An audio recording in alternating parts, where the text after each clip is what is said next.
काया स्थैर्यम, काया की स्थिरता, ये भी एक पूरी तैयारी है काया को स्थिर करने।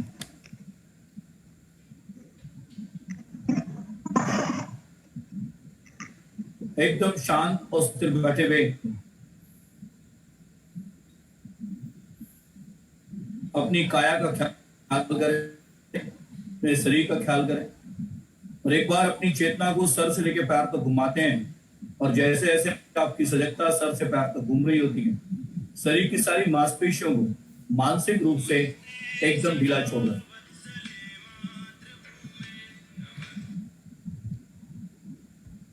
बिल्कुल ढीला छोड़ेंगे।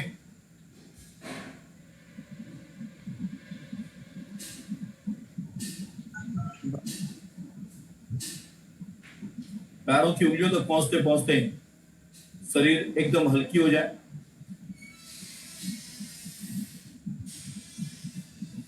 और जब आप अपने शरीर में स्थिरता का एहसास करते हैं और अपनी एक एक अंगों को मानसिक रूप से बिल्कुल ढीला छोड़ देते, तो हम ऑटोमेटिकली बहुत सहज रूप से अपने श्वास से जुड़ जाते। लेकिन इस समय हम अपने श्वास के दृष्टा होते, करता नहीं।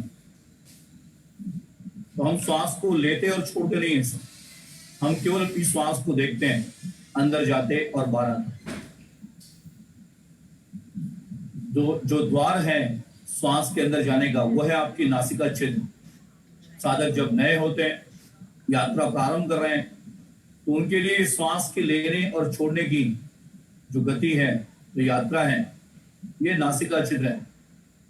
नासिका से श्वास के अंदर जाने और बाहर आने का उनको एहसास होता है। जो बहुत सजग रहते हैं, उनको पहली बार नासिका में बहने वाली उस वायु, उस हवा का एहसास होता है। लेते समय जो हवा आपके नासिका में प्रवेश कर रही है, जब वो आपके नासिका के अग्रभाग को छूती है, स्पर्श करती है, तो आंतरिक तौर पे लगता है कि एक संपूर्ण श्वास का आनंद आप ले रहे हैं। चलिए हम लोग का इतना सर दर्द रहना जी, सुबह नासिका से अंदर जाती हुई हवा और वापस नासिका से बाहर आती हुई हवा का एहसास बहुत ही गहरा है। हम भी लोग मैंने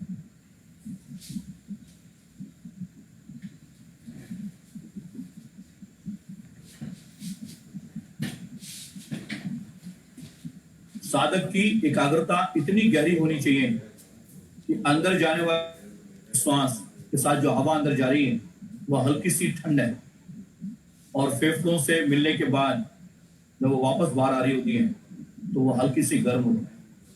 जो साधक इतने मनोयोग के साथ अभ्यास करते हैं, पूरी एकाग्रता के साथ, वो लोग इस श्वास के तापक्रम को महसूस कर सकते हैं।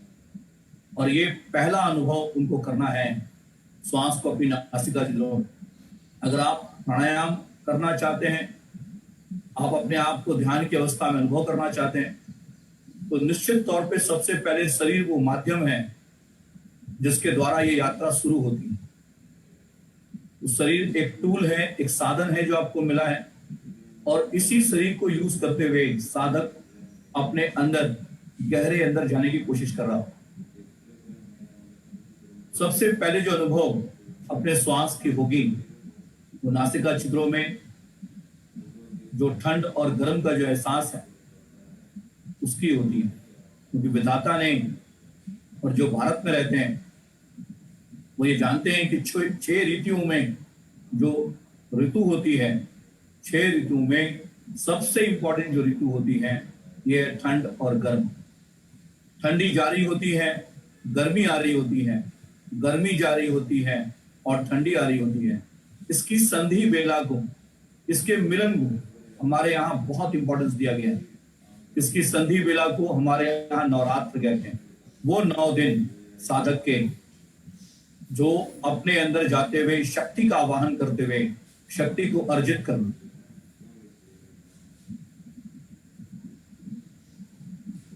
और इसी ठंडी और गर्मी का एहसास जो साधक अपनी नासिका छिद्रों में करते हैं, तो वो धीरे धीरे ठंड को अंदर जाते, गर्म को बाहर आते, और उस बीच जो एक ठहराव है, तो श्वास नासिका से अंदर जाती हुई रुक जा रही है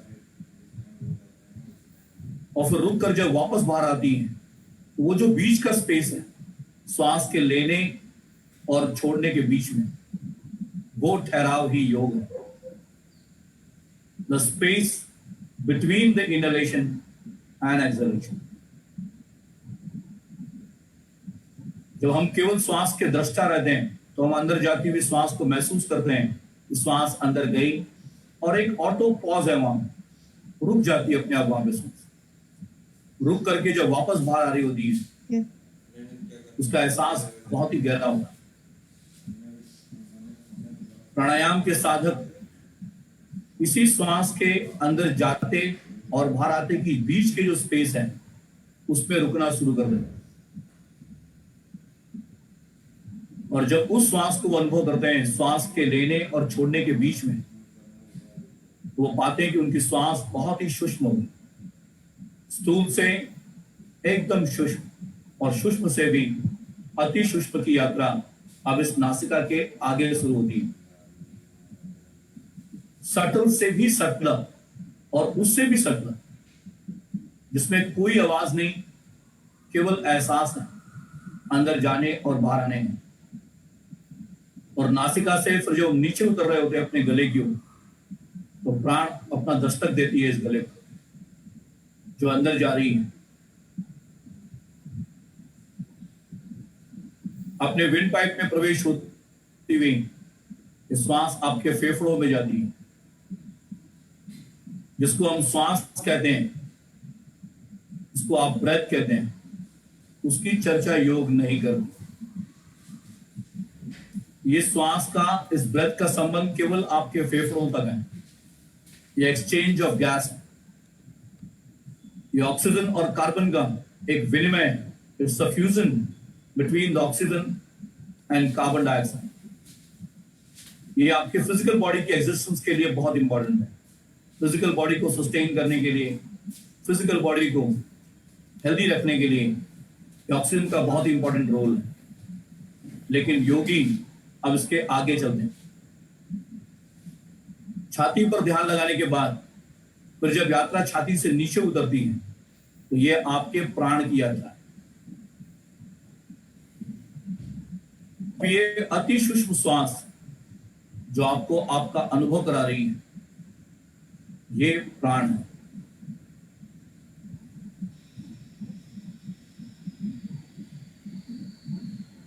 हम इसी प्राण को अनुभव करते हैं अपने नाभि में।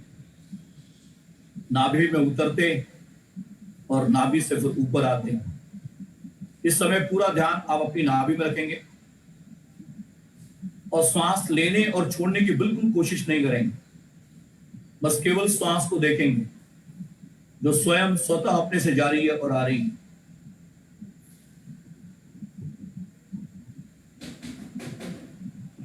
नाभि से भी 3 इंच नीचे, ठीक आपके टेलबोन के, आपके एनस के ठीक ऊपर, और आपका जो पेल्विक एरिया है नाभि के नीचे, वहां तक प्राण को जाते हुए अनुभव करना होता है। वो आपका कोर है।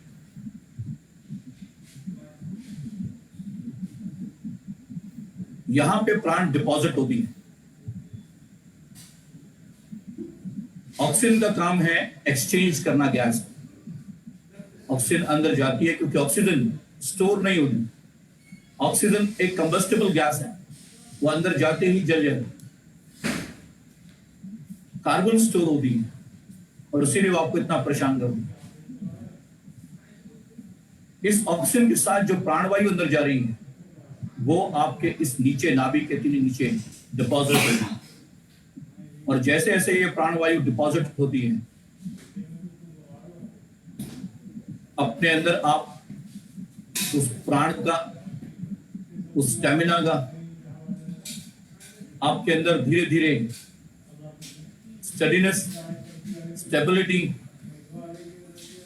और स्टेमिना का जन्म होता है। और इस प्राण को फिर हम यूज करते हैं अपने physical, mental, emotional, vital and spiritual upliftment के लिए। फिर यहां से जब हमारी यात्रा वापस ऊपर की ओर चलती है, तो अब ये प्राण की यात्रा है। तो हम पहले अनुभव करते हैं कि नाभि से नीचे, अब वो पहले नाभि के यहां आई,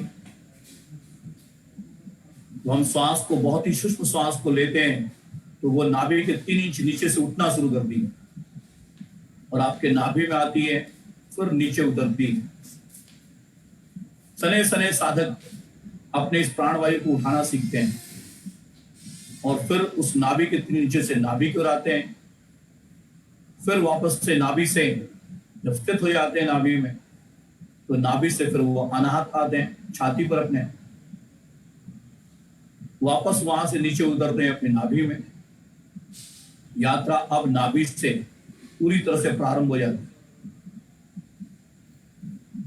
ये प्राणवायु फिर नाभि से हृदय, हृदय से वापस नाभि उतरती है। कुछ महीनों बाद, कुछ दिनों बाद, कुछ साल बाद ये यात्रा नाभि से फिर कंठ तक आती है, गले तक आती है, गले से वापस नीचे उतरती है नाभि में। और अनवरत लगातार एक साधक अनुभव करता है नाभि से कंठ और कंठ से नाभि, अपने प्राण की यात्रा जो एकदम ही सूक्ष्म है, अति सूक्ष्म है। केवल एक एहसास है, शरीर एकदम स्थिर, अंदर से भी और बाहर से भी, कोई मांसपेशियों में कोई हलचल नहीं।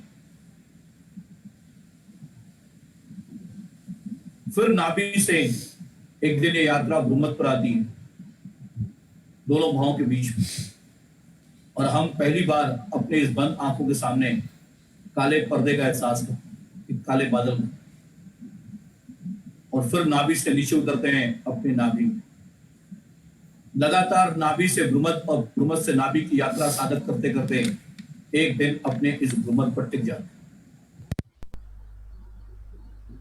और इस भ्रूमध्य पर टिकने के बाद इंतजार करता है एक साधक अपने गुरु के आज्ञा में। आपके अंदर से तमोगुण का नाश होगा, रजोगुण का उदय होगा और सत्व की ओर आप बढ़ेंगे। तमस खत्म होगी, रजस का जन्म होगा और रजस आपको सत्य की ओर ले जाएगा। और जिस दिन आपके अंदर से प्योर माइंड को सुनने की क्षमता जग जाएगी, तो आपका विवेक है, जिस दिन उस मन को आप सुनने लगेंगे, उस दिन ये काला बादल यहां से छट जाए और छटने के बाद यहां पर एक हल्का सा प्रकाश का जन्म हो। और ये प्रकाश दिन पे दिन आपके अंदर और गहरा आपको प्रकाशित करता जाए। एक बार ये प्रकाश आपके सामने प्रकाशित हुआ तो फिर वो कभी बुझता नहीं, फिर वो और प्रकाशित और प्रकाशित और प्रकाशित हो रहा होता। कहते एक बार किसी लाइट को अगर हम लोग ने लिट कर दिया तो फिर वो प्रकाश ही देता है। इसलिए हमारे यहाँ अखंड ज्योति का, एक ज्योति एक बार जला दी गई तो फिर वो अखंड जलती रहती है। ये उसी का घोतक है। एक बार ये ज्योति आपके भ्रूमध्य पर जगी तो फिर ये हमेशा जलती रहती है। और इसी ज्योति पर ध्यान लगाए हुआ साधक अंदर से उस प्रभु, जो एक यूनिवर्सल साउंड, इसको अब न्यासा ने भी प्रूफ किया है, हजारों साल पहले योगियों ने उस ऊर्जा को, उस साउंड को महसूस किया था अपने अंदर, कि जो साधक इस आवाज को सुनते हुए ध्यान लगाए वो पूरी तरह से अपने प्राणमय कोश में जा सकता है। ठीक अपने भ्रूमध्य पर ध्यान लगाए हुए आप लोग 3 बार ओम का उच्चारण करेंगे। श्वास लेंगे गहरे, जो नाभि से भ्रूमध्य तक आएगी अपने आप लेंगे नहीं, अपने से आएगी। ओ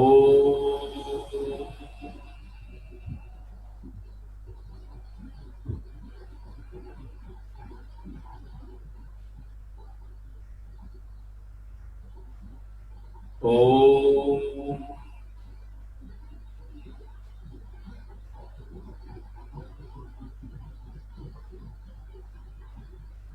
ओम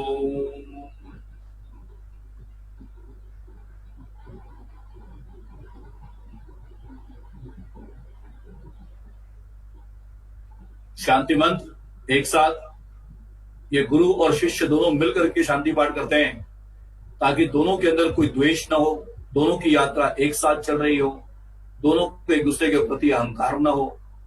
और हम दोनों डेस्टिनेशन पर अपनी यात्रा पर एक साथ पहुंचे, इस भाव के साथ गुरु और शिष्य इस मंत्र का जाप करते हैं। पूरे भाव के साथ श्वास लें। ओम सहनावतु सहनो भुनक्तु सह वीर्यं करवावहै तेजस्विनावधीतमस्तु मा विद्विषावहै। ओम शांति शांति शांति। हरि ओम। स्थिरता बनाए रखेंगे। श्वास की गति को नाभि से कंठ या नाभि से भ्रूमध्य और भ्रूमध्य से नाभि देखते जाएंगे और फिर धीरे से अपनी आंखें खोल लेंगे। चाहें तो पैर सामने को फैला लें, या जो लोग अपने पलथी मार के अपने पैर को बदलना चाहते हैं बदल करके बैठ जाएं और बहुत ध्यान से इस यात्रा के बारे में सुने। अब तक जो हम लोग यात्रा कर रहे थे ये आसनों की यात्रा थी, जहां पर आप अपने शरीर को अपने श्वास से जोड़ने की कोशिश कर रहे थे। धीरे धीरे जब बॉडी और ब्रेथ श्वास आपके शरीर से जुड़ करके सिंक्रोनाइज होकर के अभ्यास करती है और जैसे जैसे ये अभ्यास में आप सफल हो जाते हैं और हर एक पॉस्चर में, हर एक आसन में आपके श्वास के लेने और छोड़ना इजी हो जाता है। लेते छोड़ते साधक उन आसनों में प्राण को जन्म देता है। जैसे दो लकड़ियों को घसी जब जाती है तो अग्नि का जन्म होता है।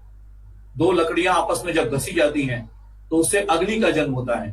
ठीक वैसे ही जब आसनों में रहते हुए साधक अपनी श्वास को लेते और छोड़ते हैं, लगातार लेते और छोड़ते हैं। शुरू में थोड़ी सी मैकेनिकल रहती है, कोशिश करनी पड़ती है श्वास को लेने छोड़ने में। ऐसा करते करते, लगातार करते करते कुछ दिनों के बाद वो पाते हैं कि श्वास अब सूक्ष्म हो रही है, अति सूक्ष्म हो रही है और सूक्ष्म हो रही है। जो श्वास कल तक लेते नहीं बन रहा था आसनों में, वो श्वास अब धीरे धीरे एकदम सूक्ष्म हो जाती है आसनों में। और एक दिन ऐसा आता है कि उन आसनों में आप लंबे समय तक रुके रहते हैं और श्वास ठहर सी जाती है उस आसन में। ये आसन का परिणाम है। आसन करते समय हर एक पॉस्चर में आपको अपने कोर से जुड़ना होता है, अपने नाभि से। सारे के सारे आसन आपको पहले नाभि से जोड़ रहे होते हैं और धीरे धीरे आप नाभि से जुड़ते हुए अपने उस कोर को खोल लेते हैं। जिस दिन ये कोर खुलती है उस दिन प्राण का जन्म होता है। क्यों? क्योंकि हम सारे लोग 9 महीने तक अपनी माता के गर्भ में इस नाभि से जुड़े हुए थे। भले वो अब कट गई, लेकिन आज भी जो एग्जिस्टेंस है वो आपकी नाभि में। हमारे यहां एक सेइंग है, एक कहते हैं लोग कि हिरण की नाभि में उसकी कस्तूरी है, लेकिन वो जंगल जंगल भटक रहा है। वो हिरण कोई और नहीं, वो हिरण हम ही लोग हैं। हम ही लोगों की नाभि में वो कस्तूरी है और हम उसको खोज कहीं और रहे हैं। हम कभी अपने हृदय पर खोजते हैं, कभी उसको अपने गले पर खोजते हैं, कहीं उसको और कहीं खोजते हैं, कहीं हम लोग किसी व्यक्ति विशेष में खोजते हैं कि वो हमारी सारी समस्या दूर कर देगा। हम लोग कभी मंदिरों का सहारा लेते हैं, कभी हम लोग कहीं और का सहारा लेते हैं। लेकिन ये शरीर किसी ने बाहर से नहीं बनाई है, ये शरीर आपकी अंदर से बनी है। तो ये शरीर अंदर से ही ठीक हो सकती है। और जिस समय तीनों देवताओं ने ये निर्णय दिया होगा इस शरीर को बनाने का, तो निश्चित तौर पे उन्होंने ये भी सोचा होगा कि मैं खुद इस शरीर के साथ जाऊंगा। और इसीलिए गीता में भगवान ने बहुत स्पष्ट कहा है कि यदि पेड़ों में पीपल मैं हूं तो शरीर में श्वास मैं हूं। और जो हम लोग बाहर खोज रहे हैं, केवल अपने श्वास के साथ दिन पे दिन अगर कनेक्ट हो जाएं और उस अति सूक्ष्म श्वास को अपने अंदर अनुभव कर लें, हम उसी को चाहे भगवान कह लें, चाहे एनर्जी कह लें। और इसी को सबसे पहले पाने की क्रिया होती है जिसको योग प्राण कहता है। इसका एक सबसे अच्छा एग्जाम्पल गुरुजी हम लोगों को आश्रम में देते थे और वो कहते थे कि एक दिन वो यूरोप में थे और वहां के एक साइंटिस्ट से उनकी मुलाकात हुई। बहुत ब्रीफ में आप लोगों को हम समझाने की कोशिश कर रहे हैं चंद मिनटों में। वहां के एक साइंटिस्ट से उनकी मुलाकात हुई तो उन्होंने साइंटिस्ट से पूछा कि ये जो स्पेस में जो एस्ट्रोनॉट्स जाते हैं, जो अंतरिक्ष में जो ये एस्ट्रोनॉट्स लोग जाते हैं, तो ये लोग क्या अपने साथ में वहां पर महीने, 2 महीने, 6 महीने, 7 महीने रहते हैं, सालों रहते हैं? तो क्या ये अपने साथ में ये पहले से इंटरप्रिटेशन इनके अंदर पहले से ऐसी सोच के जाते हैं कि ये हमको कोई बीमारियां हो सकती हैं, तो उसके लिए वो बहुत सारी दवाइयां, बहुत सारे मेडिकेशंस लेके यहां से जाते हैं? क्या वो लोग अपने आप को वहां पर कब उनको बुखार आएगी, सर्दी आएगी, खांसी आएगी, क्या बीमारी आएगी, उसके लिए यहां से सारी मेडिकेशंस लेके जाते हैं? कैसे उनको आप लोग ट्रीट करते हैं वहां पर, जब वो लोग 3-3 महीने, 6-6 महीने, साल भर वहां स्पेस स्टेशन में रहते हैं? तो उन्होंने स्वामी जी को एक बात कही। उन्होंने कहा कि Swami ji, we are working on a very minute, very minor therapy that is called the quantum therapy. तो कहते हैं quantum therapy, the finest part, finest particle, कहते हैं द क्वांटम थेरेपी। तो स्वामी जी ने पूछा कि ये क्वांटम थेरेपी क्या है? तो उन्होंने कहा कि वो एक कंप्यूटर हम लोग अपने अपने यहां बिल्डअप किए हुए हैं, या मेड अ कंप्यूटर, और उसमें एक ऐसा स्पेशल सॉफ्टवेयर हमने क्रिएट किया हुआ है कि जो व्यक्ति वहां पर जा रहा होता है, उस व्यक्ति के सारे पैरामीटर्स, उसका हार्ट रेट, उसका पल्स रेट, उसका बॉडी के सारे पैरामीटर्स, वो उस कंप्यूटर्स में, उस सॉफ्टवेयर में वो लोग स्टोर कर लेते। और जब वो व्यक्ति वहां पर रहता है और वहां पर वो जब अनुभव करता है, उसको कोई परेशानी हो रही है, सर में दर्द हो रही है, तो वो यहां से उस कंप्यूटर का एक प्रोग्रामिंग करते हैं, उसको कहते हैं इलेक्ट्रोमैग्नेटिक वेव्स। ये इलेक्ट्रोमैग्नेटिक वेव्स है क्या? ये इलेक्ट्रोमैग्नेटिक वेव्स, जिसको योग सालों से, हजारों सालों से प्राण कहता आ रहा है, ये वो प्राण है, ये इलेक्ट्रोमैग्नेटिक वो वेव्स है जो अर्थ से बीम करके उसके यहां तक पहुंचाई जाती है with the space, the help of the space, और उसको यहां से प्रोग्रामिंग करके उसको फीड किया जाता है, उसको ठीक किया जाता है। तो साइंटिस्ट ने कहा कि हम लोग इस प्रकार से एक क्वांटम थ्योरी पे बहुत ही सक्सेसफुली काम कर रहे हैं, और उस क्वांटम थ्योरी के द्वारा थेरेपी के द्वारा, उस क्वांटम थेरेपी के द्वारा हम लोग उस स्पेस स्टेशन में उस स्पेस के एस्ट्रोनॉट्स को हम लोग ट्रीट कर रहे हैं। और उन्होंने और फर्दर और ऐड किया कि 2050 तक ईच एंड एवरी पर्सन, हर लोग अपने साथ में ये कंप्यूटर अपने साथ लेकर चलेंगे, और सभी लोगों को जब कभी सर में दर्द होगा तो एक प्रोग्राम वो लोग जैप करेंगे और उनका वो सर का दर्द गायब हो जाए। उनको शरीर में कोई लैक ऑफ स्टेमिना का एहसास हो रहा है तो वो लोग जो है वो अपना उसको एक प्रोग्राम को जैप करेंगे और फिर उससे वो जो है उनको स्टेमिना मिल जाए। तो स्वामी जी ने कहा कि आप समझ रहे हैं आप क्या कह रहे हैं? ये सारी की सारी जो थेरेपी है, ये सारी की सारी दे विल कम डाउन, वो तो खत्म हो जाएगी। तो उन्होंने कहा कि नहीं, स्पेशल इंटरवेंशंस में कोई स्पेशल जगहों पर वो थेरेपी एग्जिस्ट करती है और वो थेरेपी अपना काम करती रहेगी स्पेशल सर्कमस्टांसेस में। लेकिन जो वास्तविकता है प्राण को हेल्प करने की, वो इस प्रकार की है। तो स्वामी जी ने कहा कि ये सेम प्रिंसिपल्स तो हमारे योग का है। योगिक योगिक पूरी प्रिंसिपल योग की उस प्राण पे ही तो निर्भर है, वो प्राण से ही तो काम करती, और प्राण के द्वारा ही तो पूरी की पूरी संचालन व्यवस्था, सारे एनिमेट्स, इनएनिमेट्स, पूरे यूनिवर्स में जितने भी लोग एग्जिस्ट कर रहे हैं, ये सारे उस प्राण की वजह से एग्जिस्ट कर रहे हैं, जो हमारे यहां इसीलिए सूर्य को इतना महत्व दिया गया है।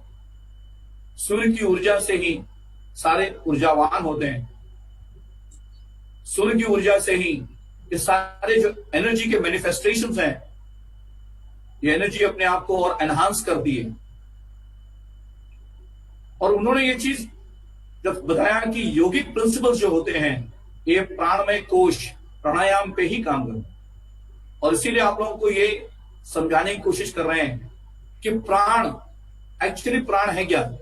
जैसे आप लोग जितने भी खाना खाते हैं, जो भी भोजन करते हैं, सारे भोजन में कुछ न कुछ प्रोटीन जरूर रहता है, किसी में कम, किसी में ज्यादा। नट्स हैं, सोयाबीन्स हैं, कुछ लोग जो नॉनवेज खाते हैं, अंडों में है, मीट में है, हर चीज में प्रोटीन है। वैसे इस पूरे यूनिवर्स में, इस पूरे एटमॉस्फेयर में ये प्राण पूरी तरह से निहित है। और हम अपने ब्रेथ के द्वारा, जिसको ब्रेथ कहते हैं, वो प्राण नहीं है। इट्स ओनली अ टूल, एक साधन है, एक व्हीकल है जो आपकी फिजिकल बॉडी तक ही रहता है। ब्रेथ अपने साथ में प्राण को अंदर ले जाता है और बाहर लाता है। जैसे आप लोग कोई मकान बना रहे होते हैं, तो मकान बनाते समय जो वाहन से आपके मकान को बनाने के लिए साधन आता है, सीमेंट आती है, ईंट आती है, बालू आती है, और भी बहुत सारी चीजें आती हैं, जो वाहन उसको लेकर के आती है, वो आपका ऑक्सीजन है। वो आपके अंदर जो लाई हुई चीजों को डिपॉजिट करती है, इससे आपका मकान बनता है। और जब जा रही होती है तो अपने साथ में अगर उसको कोई आपका मकान का कोई वेस्ट है, अगर आप उस पर डाल दें तो उसको लेकर के चली जाए। ऑक्सीजन वही काम करती है, आती है, डिपॉजिट होती है, अंदर आती है, और अंदर आकर के वो, जैसे हमने कहा कि वो कंबस्टेबल गैस है, वो जलती है, कार्बन लेती है और बाहर चली जाती। जो डिपॉजिट हो रही है वो आपकी प्राण है।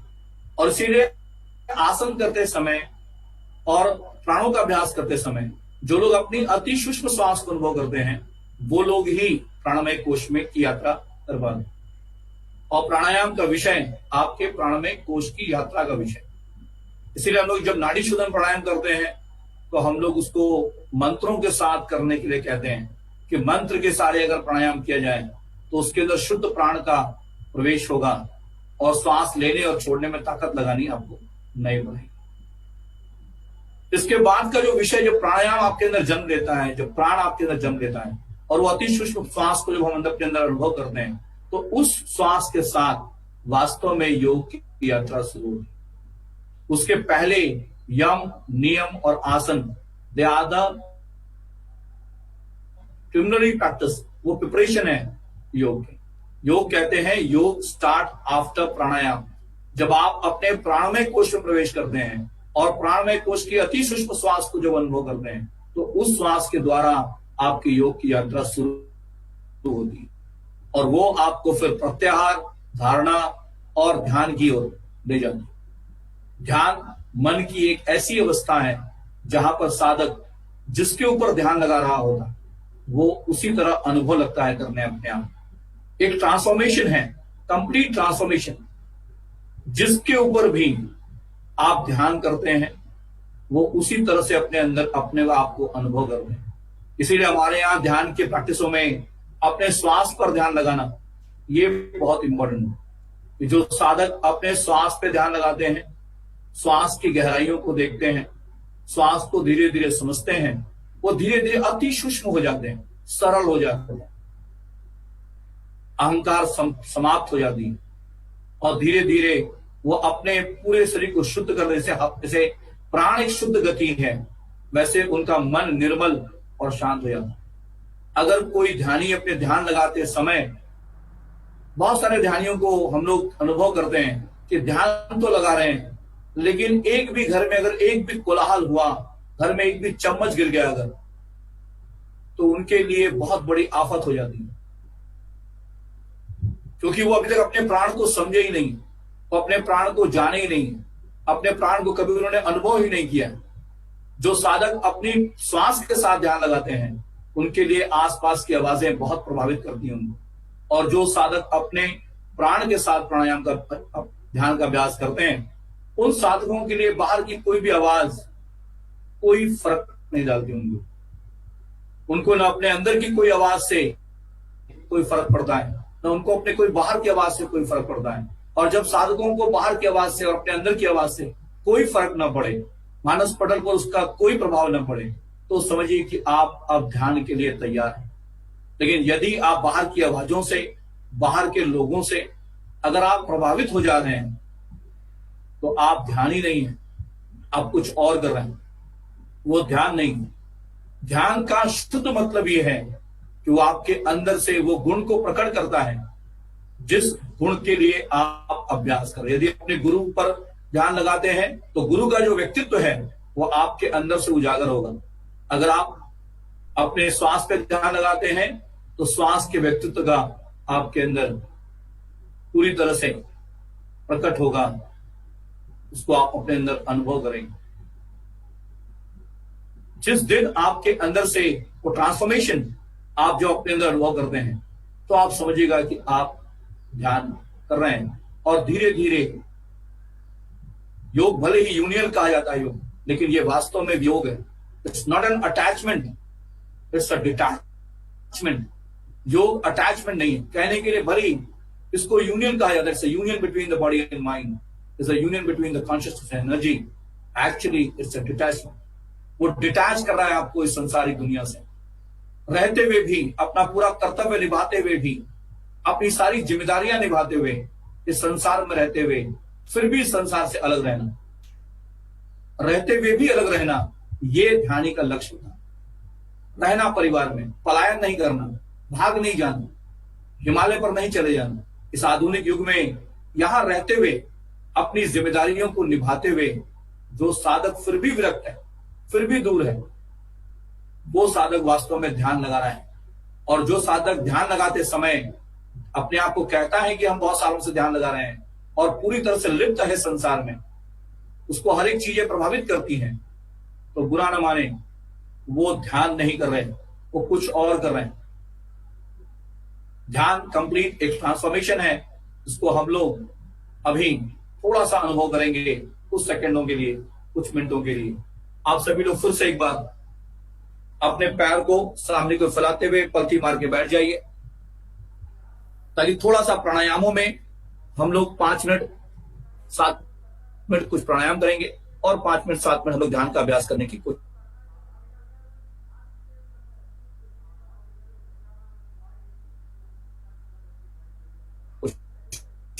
करेंगे। सब लोग सुखासन में बैठेंगे, ध्यान से सांसों को अपनी नासिका छिद्रों में देखेंगे।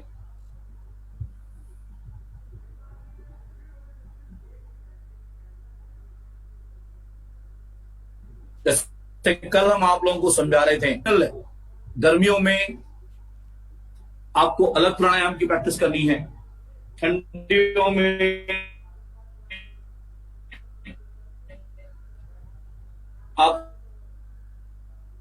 आपको दूसरे प्राणायाम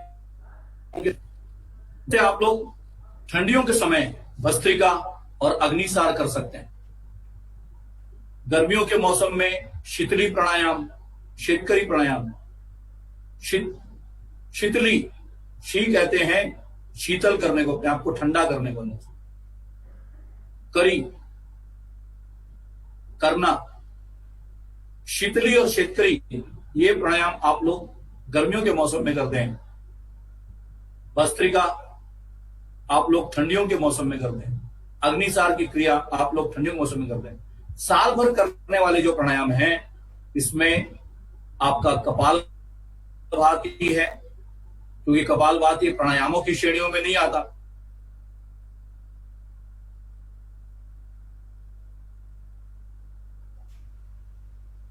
कपालभाति शट बॉडी और माइंड, उसमें आम भाषा में कहा जाए तो जो हम लोग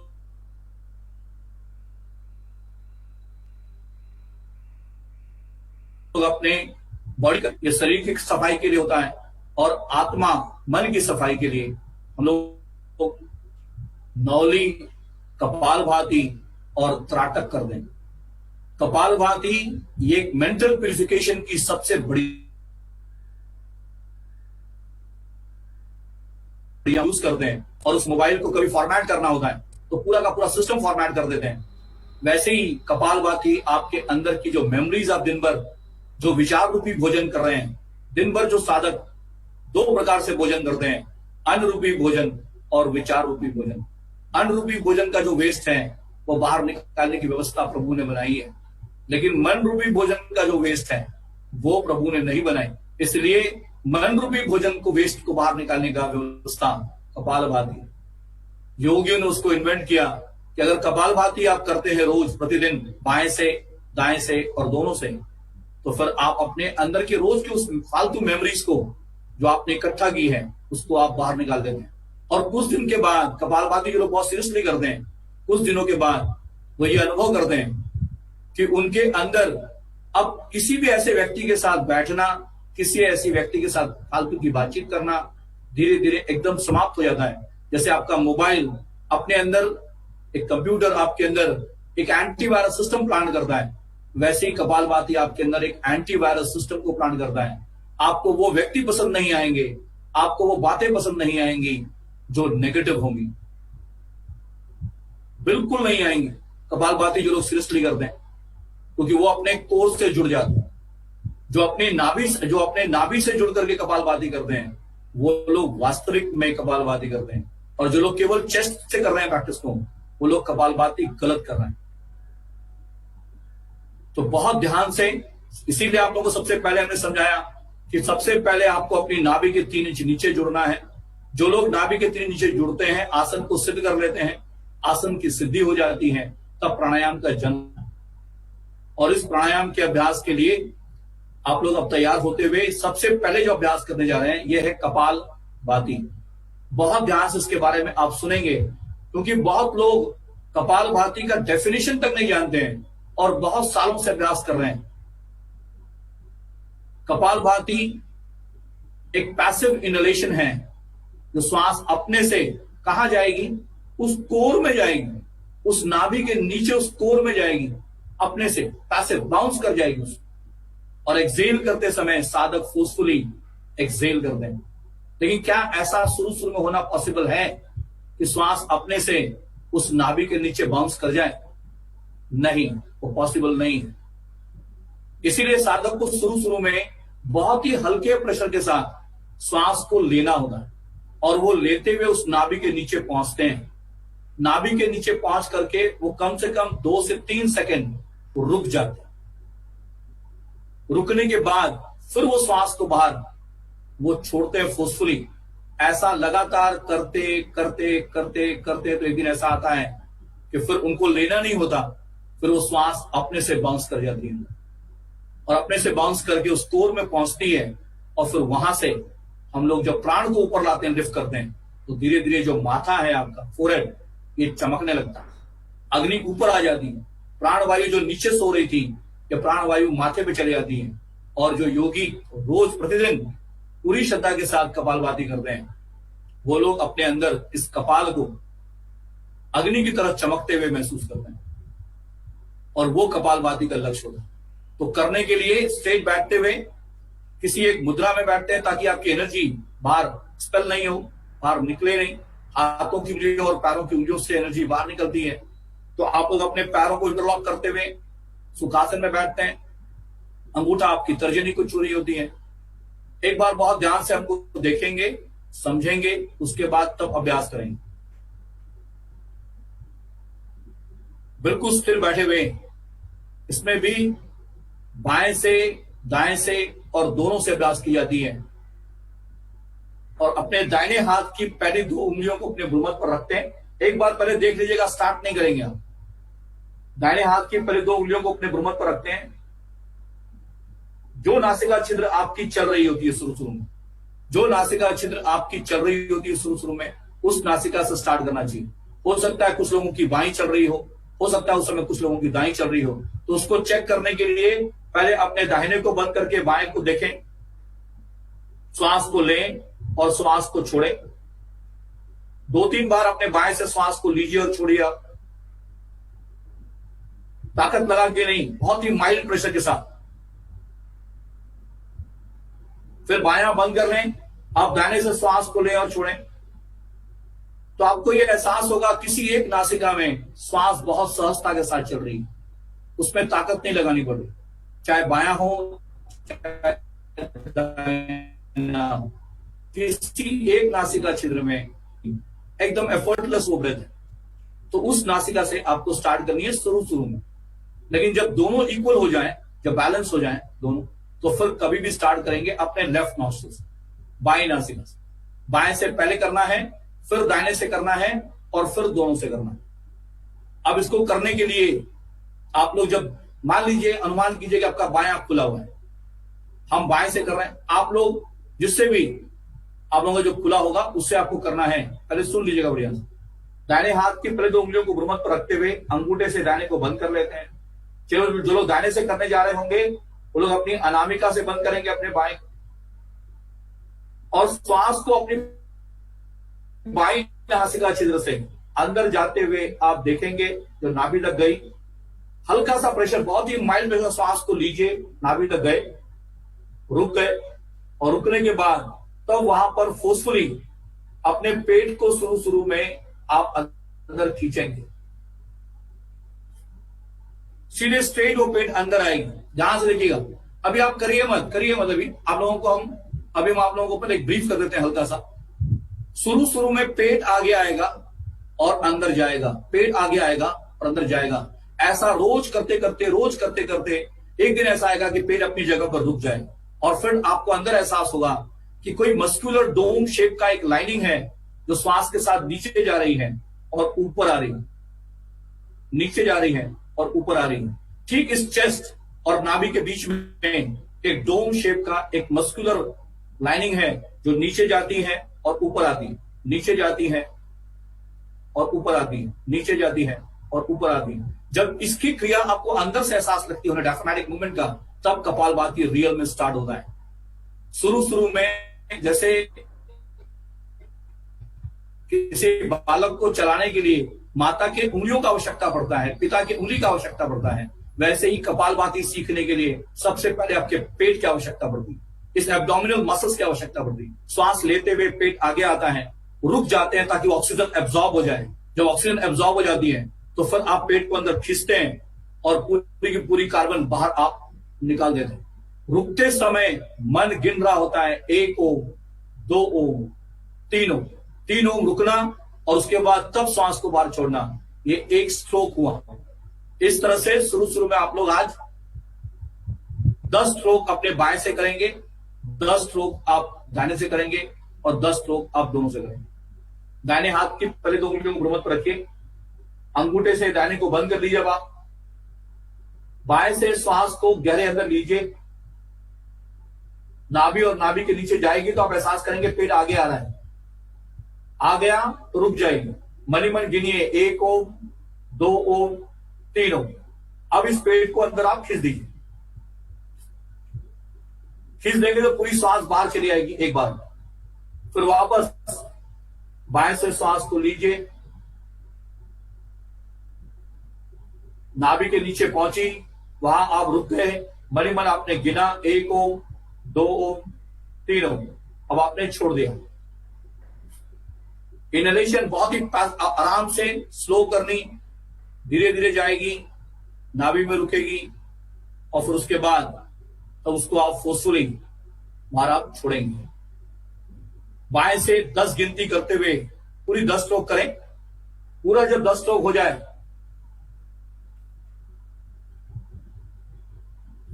ये केवल अंडरस्टैंडिंग के लिए है, समझें बस बढ़िया से। फिर जब हो जाए 10 स्ट्रोक तो बाएं से श्वास को लेना है, पूरी श्वास बाएं से भरिए आप अंदर अपने आप, पूरे कोर तक जाइए, नाभि के नीचे तक, और फिर बायां बंद करते हुए दाहिने से श्वास को बाहर छोड़ दीजिए। फिर सेम क्रिया दाहिने से करेंगे।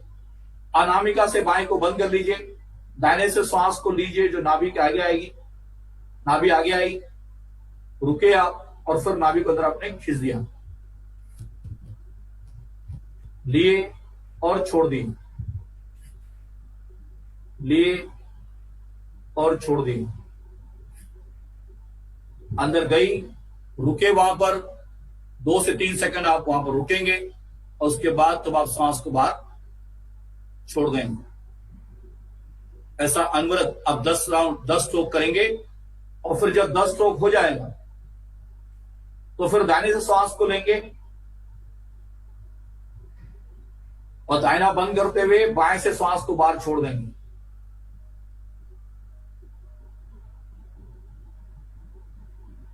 फिर हाथ को नीचे कर लेंगे,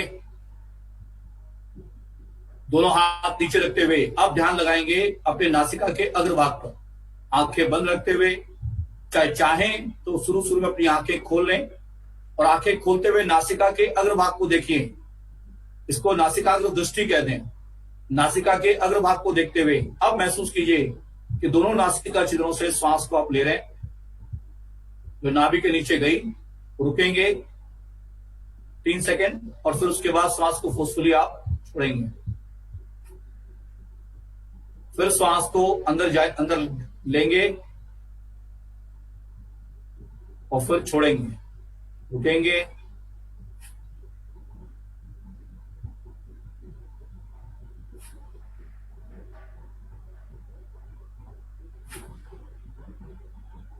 शुरू में आपका पेट आगे आएगा, अंदर जाएगा। कॉन्सेंट्रेट करना होता है पेट पर। फिर बाद में पेट का रोल समाप्त हो जाएगा और डायफ्रामेटिक मसल्स पे ध्यान जाएगी। डायफ्राम नीचे जा रहा होगा लेते समय और छोड़ते समय इसी डायफ्राम को आप ऊपर खींच रहे होंगे।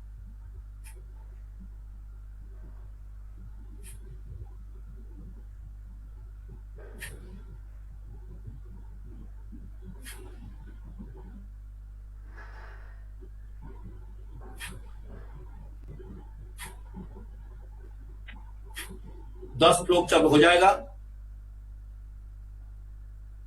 तो फिर एक गहरी श्वास भरेंगे आप। भरते समय ये महसूस करें कि आप नाभि से अपने भ्रूमध्य तक आ रहे हैं। जब आखिरी में प्रैक्टिस खत्म करनी है तो महसूस करनी पूरी प्राणवायु आपके नाभि से पूरे भ्रूमध्य तक आ रही है भरते हुए। पूरी यौगिक ब्रीदिंग आप कर रहे हैं और ठीक अपने भ्रूमध्य पर आके रुक जाएंगे। श्वास को रोकेंगे, मन ही मन उसको आप गिनेंगे। 1 ओम, 2 ओम, 3 ओम, 4 ओम, 5 ओम और फिर श्वास को नासिका से बाहर छोड़ देंगे तो एकदम रिलैक्स हो जाएंगे और अपनी आती जाती श्वास को आप देखेंगे। ग्रेजुअली धीरे धीरे शुरू करना है 10 स्ट्रोक से, 10 बाएं से, 10 दाने से, 10 दोनों से, फिर 20 बाएं से, 20 दाने से, 20 दोनों से और आखिरी में 50 बाएं से, 50 दाहिने से और 50 दोनों से। आप इस प्रैक्टिस को कर सकते हैं। इससे ज्यादा आपको नहीं करना चाहिए। जिनको हाई ब्लड प्रेशर है वो लोग कपालभाति का अभ्यास न करें। अगर बहुत ज्यादा अगर रहता है ब्लड प्रेशर तो बिल्कुल न करें। अगर माइल्ड रहता है तो बहुत ही आराम से, धीरे से, स्लो उनको करना चाहिए, नहीं तो नहीं करना चाहिए। इस बात का ध्यान रखते हैं। नाड़ी जो प्रैक्टिस कपालभाति हो जाती है तो फिर करना है नाड़ी शोधन प्राणायाम, ऑल्टरनेट नॉस्ट्रल ब्रीदिंग। अब आप सभी लोग ऑल्टरनेट नॉस्ट्रल ब्रीदिंग के लिए तैयार हो जाएं। केवल आप समझिए, अगर बीच में कहीं आप अभी भी कर रहे हैं तो करिए मत, केवल समझ लीजिए कैसे इसको करना है। करते रहेंगे तो फिर नहीं समझ पाएंगे कि अगला अभ्यास क्या करना है। आपने ब्रीफिंग तो क्योंकि समय का थोड़ा सा अभाव है, ब्रीफिंग आप लोगों को कर दे रहे हैं किस प्रकार से आप लोग करेंगे। बाकी अगर कोई डाउट होगी तो आप हमसे कभी भी फोन से बात कर सकते हैं, वीडियो कॉलिंग कर सकते हैं, हमसे आप समझ सकते हैं कैसे करना है। आज आप केवल एक कपालभाति के बाद ये सीक्वेंस है। जैसे योग में हर चीज सीक्वेंस से चलती है। आसन के बाद ही प्राणायाम करना होगा, प्राणायाम के बाद ही प्रत्याहार होगी, प्रत्याहार के बाद ही धारणा होगी, धारणा के बाद ही ध्यान होगा। तो ऐसे कपालभाति कर लिया आपने, कपालभाति के बाद तब नाड़ी शोधन करना होता है। और नाड़ी शोधन करने के लिए ऑल्टरनेट नॉस्ट्रल ब्रीदिंग कर रहे हैं जो हम लगातार करते आए हैं। तो हम लोग आज उसको मंत्र के साथ पूर्ण से सिद्ध करेंगे। शुरू में छोटा मंत्र लेते हैं ओम नमः शिवाय और आखिरी में इसको सिद्ध करते हैं गायत्री मंत्र से। पूरे 24 अक्षरों का ये मंत्र है जिसको आप साधते हैं। बाएं से लेना, दाहिने से छोड़ना, ऑल्टरनेट करेंगे शुरू में। और जब बाएं से लेकर के दाहिने से छोड़ना, दाहिने से लेकर के बाएं छोड़ना हो जाता है तो फिर दूसरा रेशियो अपनाते हैं, लेना, रोकना और छोड़ना। रेशियो से कहते हैं रेशियो 1-1-1। और अल्टीमेट जो फिजिकल हेल्थ और मेंटल हेल्थ और इमोशनल हेल्थ के लिए और अपने वाइटल हेल्थ के लिए इंपॉर्टेंट है वो है रेशियो 1-1-2। जितना लेना उसका डबल छोड़ना, जितना आप ले रहे हैं उसका डबल आपको छोड़ना। जो नॉर्मल लोग हैं, जो लोग हाई बीपी वाले हैं, ये लोग बीच में रोकेंगे नहीं, उनके लिए केवल रेशियो 1:2 है। रेशियो लेना, 1 लेना और 2 छोड़ना। गिनतियों के साथ कर रहे हैं तो आपने 5 गिनती से स्टार्ट करनी है। 5 गिनती करते हुए श्वास को लिए, शुरू में 7 गिनती करते हुए छोड़िए, डबल मत छोड़िए, 7 गिनती करते छोड़िए। और उसके बाद दिन आएंगे 8 गिनती करते हुए छोड़ेंगे, फिर 9 गिनती करते हुए छोड़ेंगे और फिर 10 गिनती करते हुए आपका डबल हो जाएगा। तो शुरू में कम छोड़िए, मतलब ज्यादा अगर छोड़ने जा रहे हैं तो एक साथ में ही 10 मत छोड़ दीजिए। 5 लीजिए तो 7 ही छोड़िए, फिर 5 लीजिए तो 8 छोड़िए, 5 लीजिए तो 9 छोड़िए। लक्ष्य बनाइए कि धीरे धीरे डबल करेंगे, एकाएक डबल नहीं करेंगे। तो इस प्रकार से आपको अभ्यास करनी है। इसकी केवल ब्रीफ आप लोगों को कर दिए। हम लोग जो आज कर रहे हैं वो है रेशियो 1:1, बाएं से लेना और दाएं छोड़ना। जो नंबर्स के साथ कर रहे हैं वो लोग 5 गिनती करते हुए श्वास को लेंगे, 5 गिनती करते हुए श्वास को छोड़ेंगे। जो मंत्र के साथ कर रहे हैं तो ओम नमः शिवाय के साथ श्वास को लेना, ओम नमः शिवाय के साथ श्वास को बाहर छोड़ना। और हो सकता है कुछ साधक ऐसे भी हों जिन्होंने गायत्री को सिद्ध किया हो, और बाएं से लेना पूरी गायत्री, एक गायत्री पूरी लेनी, एक गायत्री पूरी बाहर छोड़नी। ये फाइनल लक्ष्य साधक का होना चाहिए नाड़ी शोधन करते समय। अब सभी लोग दाहिने हाथ के पैरों में घूमत रखिए, अंगूठे से दाहिने को बंद कर लें और अब बाएं से स्टार्ट करेंगे। आप श्वास को लेंगे बाएं से,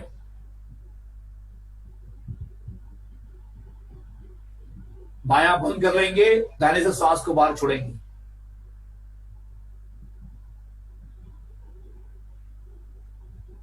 तो दाहिने से श्वास को लेनी है और बाएं श्वास को छोड़नी है।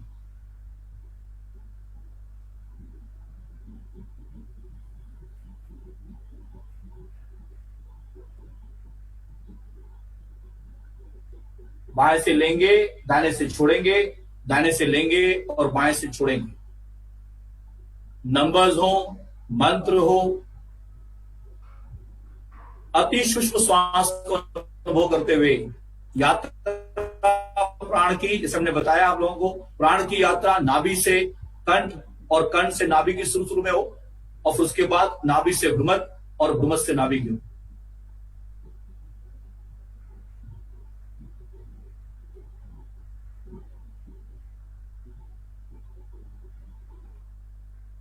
और अब जब बाएं से छोड़ेंगे तो फिर अब लेंगे नहीं, रिलैक्स रहेंगे।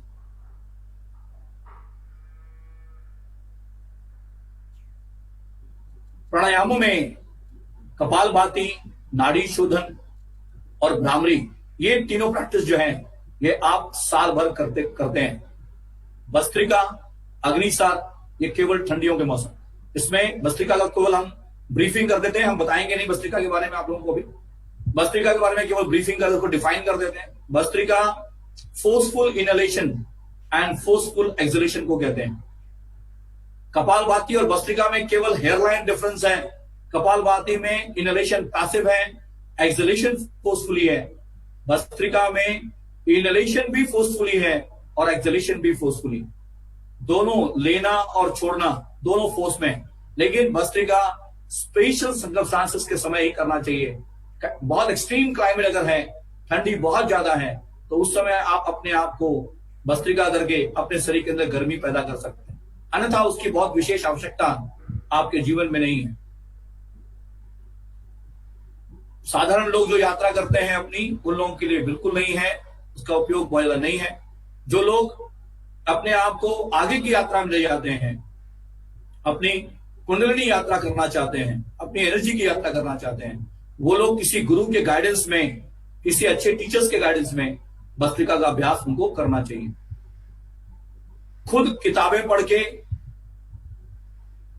नहीं करना चाहिए भस्त्रिका, इस बात का हमेशा ध्यान रखें। प्राणायामों के बाद जब आप प्राणायाम कर लें, प्राणायामों के बाद फिर आपको चाहिए कि आप कुछ देर ध्यान में चुपचाप बैठे। जैसे हम लोग लगातार ध्यान की प्रैक्टिस कर रहे थे, इसमें हम लोग मंत्र का अभ्यास कर रहे थे और मंत्र के अभ्यास के बाद हम लोग कुछ क्षणों के लिए बिल्कुल शांत और स्थिर बैठ रहे थे और अपनी श्वास को देख रहे थे। ये सबसे बेस्ट मेथड है ध्यान में जाने का। कुछ दिनों के बाद फिर आपको मंत्र की आवश्यकता नहीं पड़ती, फिर आप केवल अपने श्वास को देखते, अंदर जाते और बाहर आते। आप सभी लोग अपने पैरों को चाहे बदल लें, चाहे पलथी मार के बैठ जाएं, पैर को बदल लें या पैर को एक बार सामने फैलाते हुए फिर से आप उसको बदल लें। समय का थोड़ा सा अभाव है तो हम लोगों को समाप्त भी करनी है, तो आप लोग एकदम स्ट्रेट बैठते हैं। शुरू में जो मंत्र जाप करते हैं, मंत्र जाप करने के बाद जब हम लोग श्वास को देखते हैं तो अपनी आती और जाती श्वास के प्रति साधक एकदम सजग हो जाता है। आप लोग इस समय एक मूर्ति की भांति बैठिए, रीढ़ की हड्डी सीधी रखते हुए 5 मिनट के लिए हम लोग इस ध्यान की प्रैक्टिस को करने की कोशिश करेंगे। शरीर में कोई हलचल नहीं हो, स्थिरता हो। अपनी आती और जाती श्वास को इस समय अपनी नासिका छिद्रों में आप देखते जाएं। थोड़ी भी हलचल इस समय आप अपने शरीर में नहीं करेंगे। बस केवल अपने प्राणवायु को अपने ध्यान से शब्द का चयन करिएगा। हमने ब्रेथ नहीं कहा, हमने प्राण कहा। ब्रेथ से ध्यान नहीं लगता, ब्रीदिंग करने से ध्यान नहीं लगता। ब्रेथ के अंदर जब प्राण का जन्म होता है तो हम अपने उसी अति सूक्ष्म श्वास को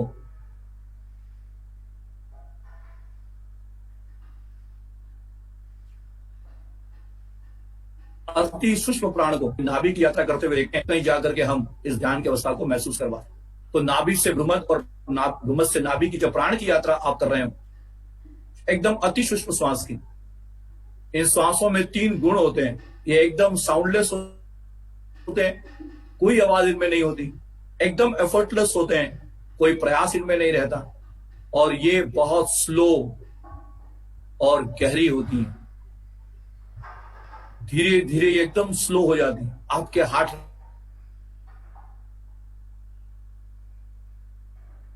रेट को एकदम बैलेंस। नाभि और भ्रूमध के बीच की जब आप जाएं तो सबसे पहले अपनी श्वास को देखते हुए अपनी चेतना को पूरे शरीर को स्थिर बनाते हुए अपने आसपास के वातावरण को से दूर चले जाएं। जिस कमरे में आप बैठे हो, जिस स्थान पर आप बैठे हो, वहां से अपनी चेतना को जितना दूर ले जा सकते हैं उतनी दूर अपनी चेतना को आप गोल घुमाएंगे।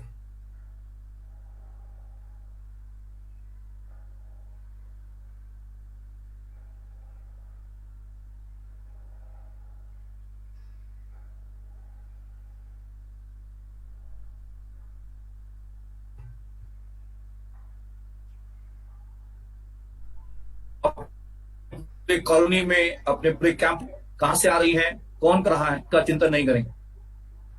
केवल आवाजें आपकी चेतना से टकराएंगी, आप सुनेंगे और आगे बढ़ जाएंगे। एक आवाज से दूसरी, दूसरी से तीसरी, तीसरी चौथी आवाजें आपकी चेतना से टकराती जाएंगी और आप सुनते हुए आगे बढ़ते जाएंगे।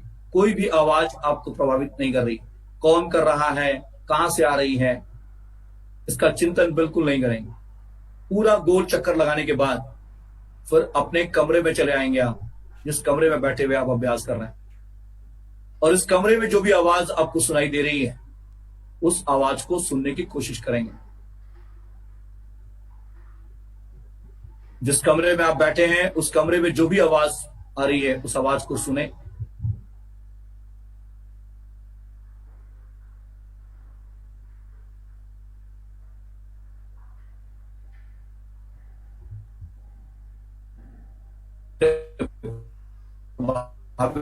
ना हो और धीरे धीरे अपनी चेतना को अपने ही श्वास लेते समय नासिका से जो हवा जाती हुई गले को छूती है तो वहां पे एक हल्की सी आवाज, एक हल्का सा नाद, एक हल्का सा वाइब्रेशन आपके इस गले में होता है।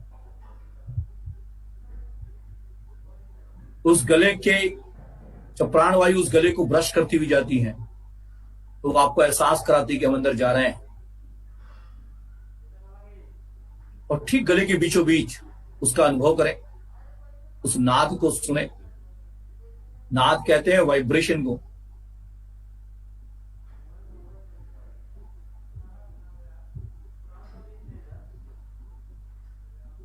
जब गले पर उस आवाज को सुन लें तो आप देखेंगे कि आप अपनी श्वास के साथ कनेक्ट हो गए और अब ये यात्रा प्राण की नाभि से भ्रूमध्य या नाभि से गले और गले से नाभि की हो रही होती है।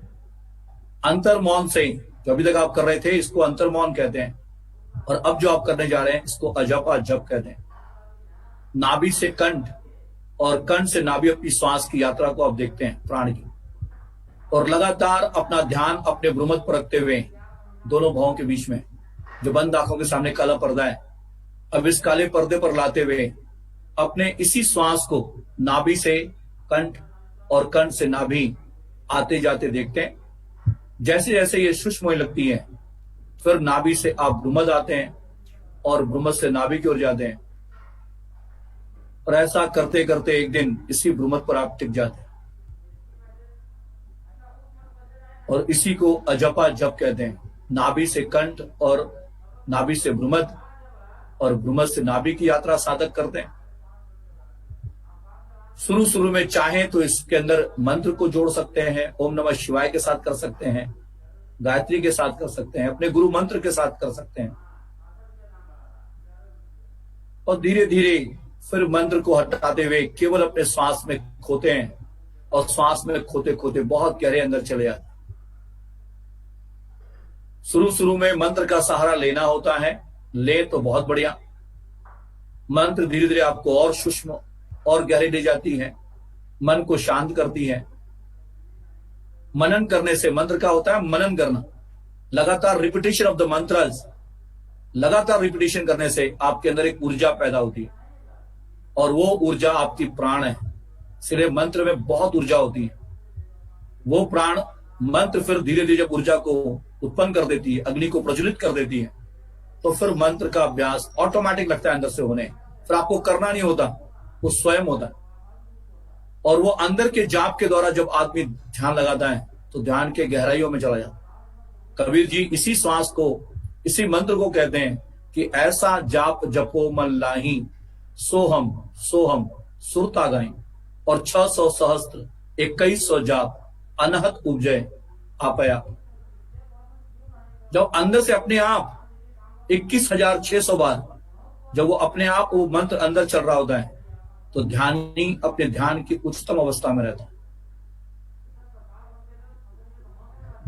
चाहे वो गुरु मंत्र हो, चाहे वो आप कोई भी मंत्र कर रहे हो, चाहे केवल सोहम ही क्यों ना हो, लेकिन शुरू में अगर मंत्र का सहारा ले रहे हैं तो मंत्र आपको अंदर बहुत गहरे ले जाती है, और उसी भ्रूमध्य पर आप लोग टिक जाते हैं। अब इसी भ्रूमध्य पर टिके हुए हम लोग 3 बार ओम का उच्चारण करेंगे। श्वास को लेंगे, ओ,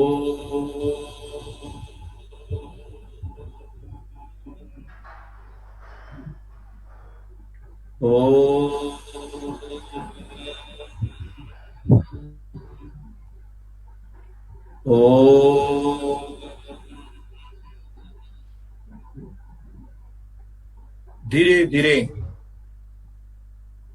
अपने हाथ के तीलियों को रगड़ते हुए, मलते हुए अपनी आंखों को रखते हैं, पूरी आंखें खोल लेते हैं।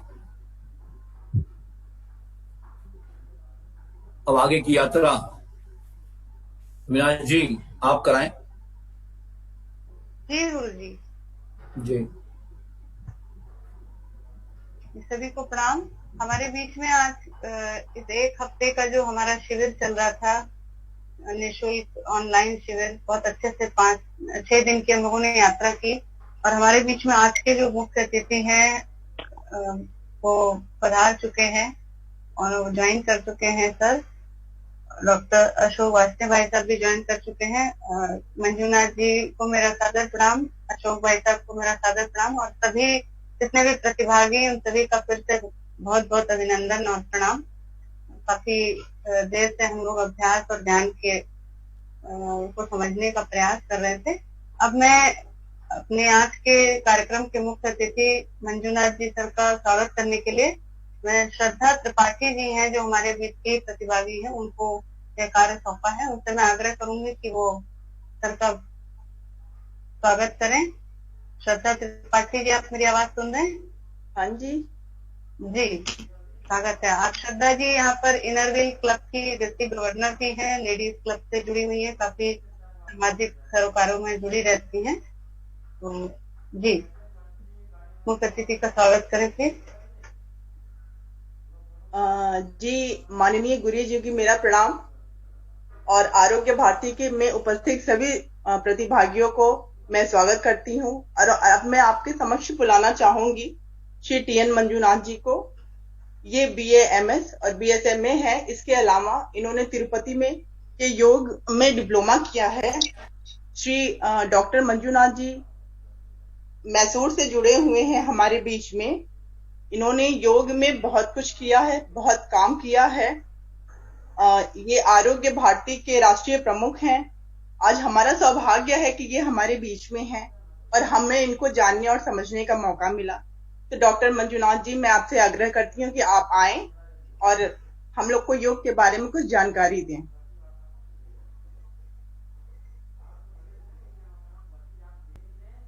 मीनाक्षी जी, मेरी आवाज आ रही है? हाँ हाँ ठीक है। मेरा नमस्कार। जी प्रणाम सर। जी। हम पतंजलि स्तवन से प्रारंभ करेंगे। योगेन चित्तस्य पदेन वाचां मलं शरीरस्य च वैद्यकेन योपाकरोत्तम प्रवरं मुनीनां पतंजलि प्राञ्जलिरानतोऽस्मि।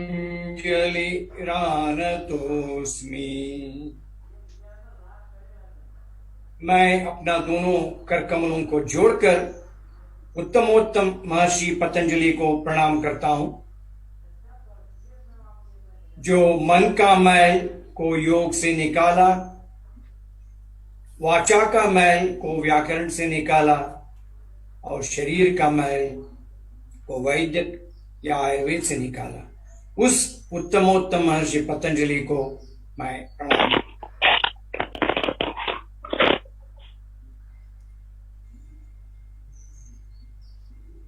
योग भारतीय षड दर्शनों में एक है। योग अलग है, योगासन अलग है। योगासन योग का एक छोटा सा हिस्सा है। अगर हम योगासन को ही योग समझ बैठेंगे ताकि थोड़ा सा उसमें हमें कमी रह जाता है। हम पूरे चित्र को देखें ताकि हम एक छोटे उसका कोने में जो है या आधा है उसको हम समझें। दर्शन का मतलब देखना। आप पूरे विश्व को देख सकते हैं योग का चश्मा पहनकर। We need to wear a spectacle of yoga to visualize, to see, to perceive the entire world. तो योग जो है पूरे षड दर्शनों में the 6 ऑर्थोडॉक्स इंडियन फिलॉसफीज है उसमें एक है। सो योग हमारे भारतीय परंपरा है, इसको पूरे विश्व आज अपनाया है। योग का शब्द का तो सब लोग समझते हैं, फिर भी मैं कुछ 1-2 मिनट के लिए उसका व्याख्या कर देता हूं। योग का मतलब है जोड़ना। इसका दूसरा विरुद्ध है वियोग, तोड़ना। तो योग का काम है हमेशा जोड़ना। व्यक्ति को व्यक्ति से जोड़ना, व्यक्ति को परिवार से जोड़ना, परिवार को समाज से जोड़ना, समाज को देश से जोड़ना, देश को विश्व से जोड़ना। ये जोड़ने का काम है योग का। तो those who all we practice yoga, we need to join ourselves with the entire world. व्यक्ति को प्रकृति से जोड़ना बहुत जरूरी है। व्यष्टि को समष्टि से जोड़ना बहुत जरूरी है। तब यहां से शुरू करना है अपना योग का साधना, वहां से शुरू करना है। योग जो है सिर्फ बीमारी को रोकने का एक साधन नहीं है। Yoga basically to understand myself. मैं कौन हूं? शारीरिक रूप से तो मैं मंजुनाथ हूं, मैसूर से हूं, योगाचार्य हूं, आयुर्वेद वैद्य, बस। उससे अलावा मैं कौन हूं? हुआ मैं ये बहुत जरूरी है समझना। ये योग जो है अपने आप को समझने के लिए बहुत ही यादगार मददगार हो सकता है। तो yoga is to understand myself physically, mentally, socially and moreover spiritually. मैं कौन, मेरा अंदर का जो आत्मा है उसको समझने की मैं कोशिश करता हूं। तो जब भी हम योग की बात करते हैं, हम अष्टांग योग की बात करते हैं। जो 8 अंग है उसमें थोड़ा सा पहले जी भामिनी कांत मिश्रा जी उसके बारे में जिक्र किया है। यम, आसन, प्राणायाम, प्रत्याहार, धारण, ध्यान, समाधि। तो यम नियम का पालन तो सभी को करना है, जितना हो सकता है उतना करना है। अहिंसा, सत्यास्तेय, ब्रह्मचर्य, परिग्रह, ये यम हो गया। नियम का जो है शौच, संतोष, तपस, स्वाध्याय, ईश्वर प्रणिधान, उसके बाद ही आसन आता है। जो हम आसन कर रहे हैं वो हठ योग का भाग है। महर्षि पतंजलि ने आसन के बारे में अपने पूरे 196 सूत्र में सिर्फ 3 ही सूत्र योग आसन के बारे में बताया है। जो पहला सूत्र है स्थिर सुखम आसनम। आप जहां पर भी आप बैठे हैं, अभी किसी भी आसन पे आप बैठे हैं, अगर वो आसन आपको सुख दे रहा है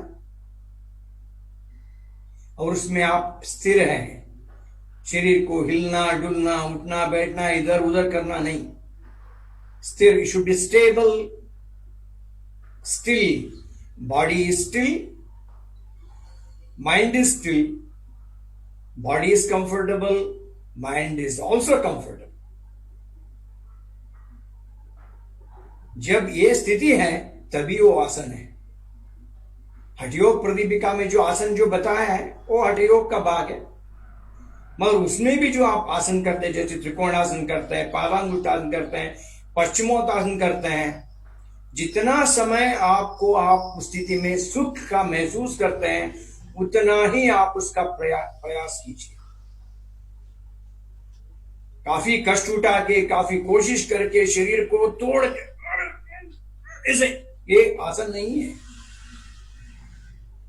इसलिए जितना हो सकता है आप आसन का स्थिति जितना हो सकता है 1 मिनट, 2 मिनट, 3 मिनट, 10 मिनट उसमें स्थिर रहिए और उस स्थिति में आनंद का महसूस कीजिए। जब तक आप उस आनंद का महसूस नहीं करेंगे, वो तो it's a forceful circus. Stay whatever time you can, 1 minute, or few seconds even, that should be more than enough. So, but maintain a state of sthira sukhamasanam. शरीर स्थिर है और मन भी स्थिर है। योगासन का जो काफी थेराप्यूटिक इफेक्ट्स हैं, काफी डिसीजेस को प्रिवेंट करता है, इट प्रमोट्स बॉडी इम्यूनिटी। इसलिए आजकल के जो सभी जगह कोविड का जो संक्रमण काल में हमें योगासन का अभ्यास इसलिए करना है ताकि it enhances my physical immunity, but along with physical immunity I should also increase my mental immunity. But the more important is spiritual immunity. हमारा इम्यूनिटी शरीर, मन और आध्यात्मिक योग को ज्यादा करना है। We need to increase all the 3 immunities, not only just physical immunity. तो योगासन से जो है हमें फिजिकल इम्यूनिटी, मेंटल इम्यूनिटी, और बहुत सालों तक आप अभ्यास करेंगे, we also arrive at spiritual immunity. उसके लिए आपको आगे जाना पड़ेगा। आसन के बाद प्राणायाम, प्रत्याहार, धारण, ध्यान और आखिरी स्थिति है समाधि, जिसमें आप टोटल एब्सेंट माइंडेडनेस और कंप्लीट माइंडफुलनेस। योग, आसन और शारीरिक व्यायाम करते हैं। हम शारीरिक व्यायाम करते हैं, हमें योगासन करने की जरूरत नहीं। हम वॉकिंग करते हैं, साइकिलिंग करते हैं, स्विमिंग करते हैं, इसकी जरूरत नहीं। There is a total difference between physical exercises and yogasana. जो शारीरिक व्यायाम करते हैं ज्यादातर शारीरिक मांसपेशियों को रिलैक्स करने का उसमें ताकत है. It has got a specific limited role to relax our muscles, to some extent locomotor joints, and also it may enhance my agility of the body. May calm down my mind little bit. But whereas yogasana jo karte hain, it relaxes the entire body, muscles including all the vital organs. The major difference between yogasana and physical exercises, when you perform physical exercises, you consume energy. अपना शरीर में जितने भी energy हैं वो आप निकाल देते हैं. You spend energy, you consume energy. मगर आप जब योगासन करते हैं, you conserve energy. अपना शरीर का जो एनर्जी जो है वो खोता नहीं है, you save it. When you save that energy, you can use it for a better purpose. You can use that energy for lot of productive work. इसलिए आप सिर्फ मत समझिए मैं योगासन करता हूं बस. It's also helpful to enhance my energy addition.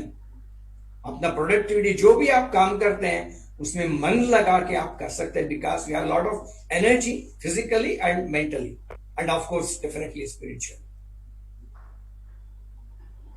योगासन करते समय आपको बहुत सारे जो और भी बेनिफिट्स मिलता है, बिकॉज योगासन करते समय आपका जो FGH, the feel good hormone, जो सेरोटोनिन है, डोपामाइन है, ये उसका जो है शरीर में हार्मोनल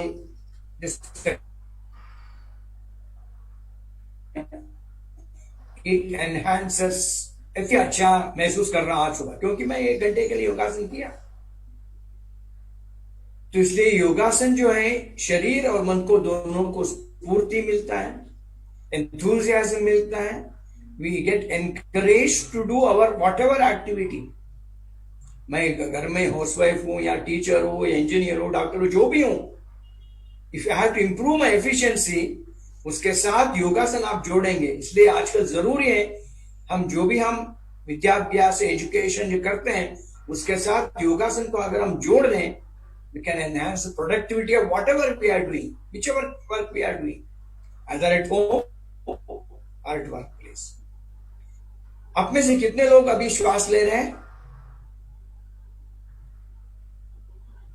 शायद लगता है सभी ले रहे हैं. तो बिना श्वास के हम शायद जी नहीं सकते. तो श्वास लेना और छोड़ना हमारा शरीर का एक अविभाज्य अंग है, inseparable part of our day to day activity. तो yoga should become an integral part of your day to day activity. आज आप निर्धार कर दीजिए, you decide today, I practise yoga and yogasana every day. I dedicate some amount of time every day, at least minimum to begin with 20 minutes. You can increase up to 1 hour, 1.5 hours based on availability of your time and time management.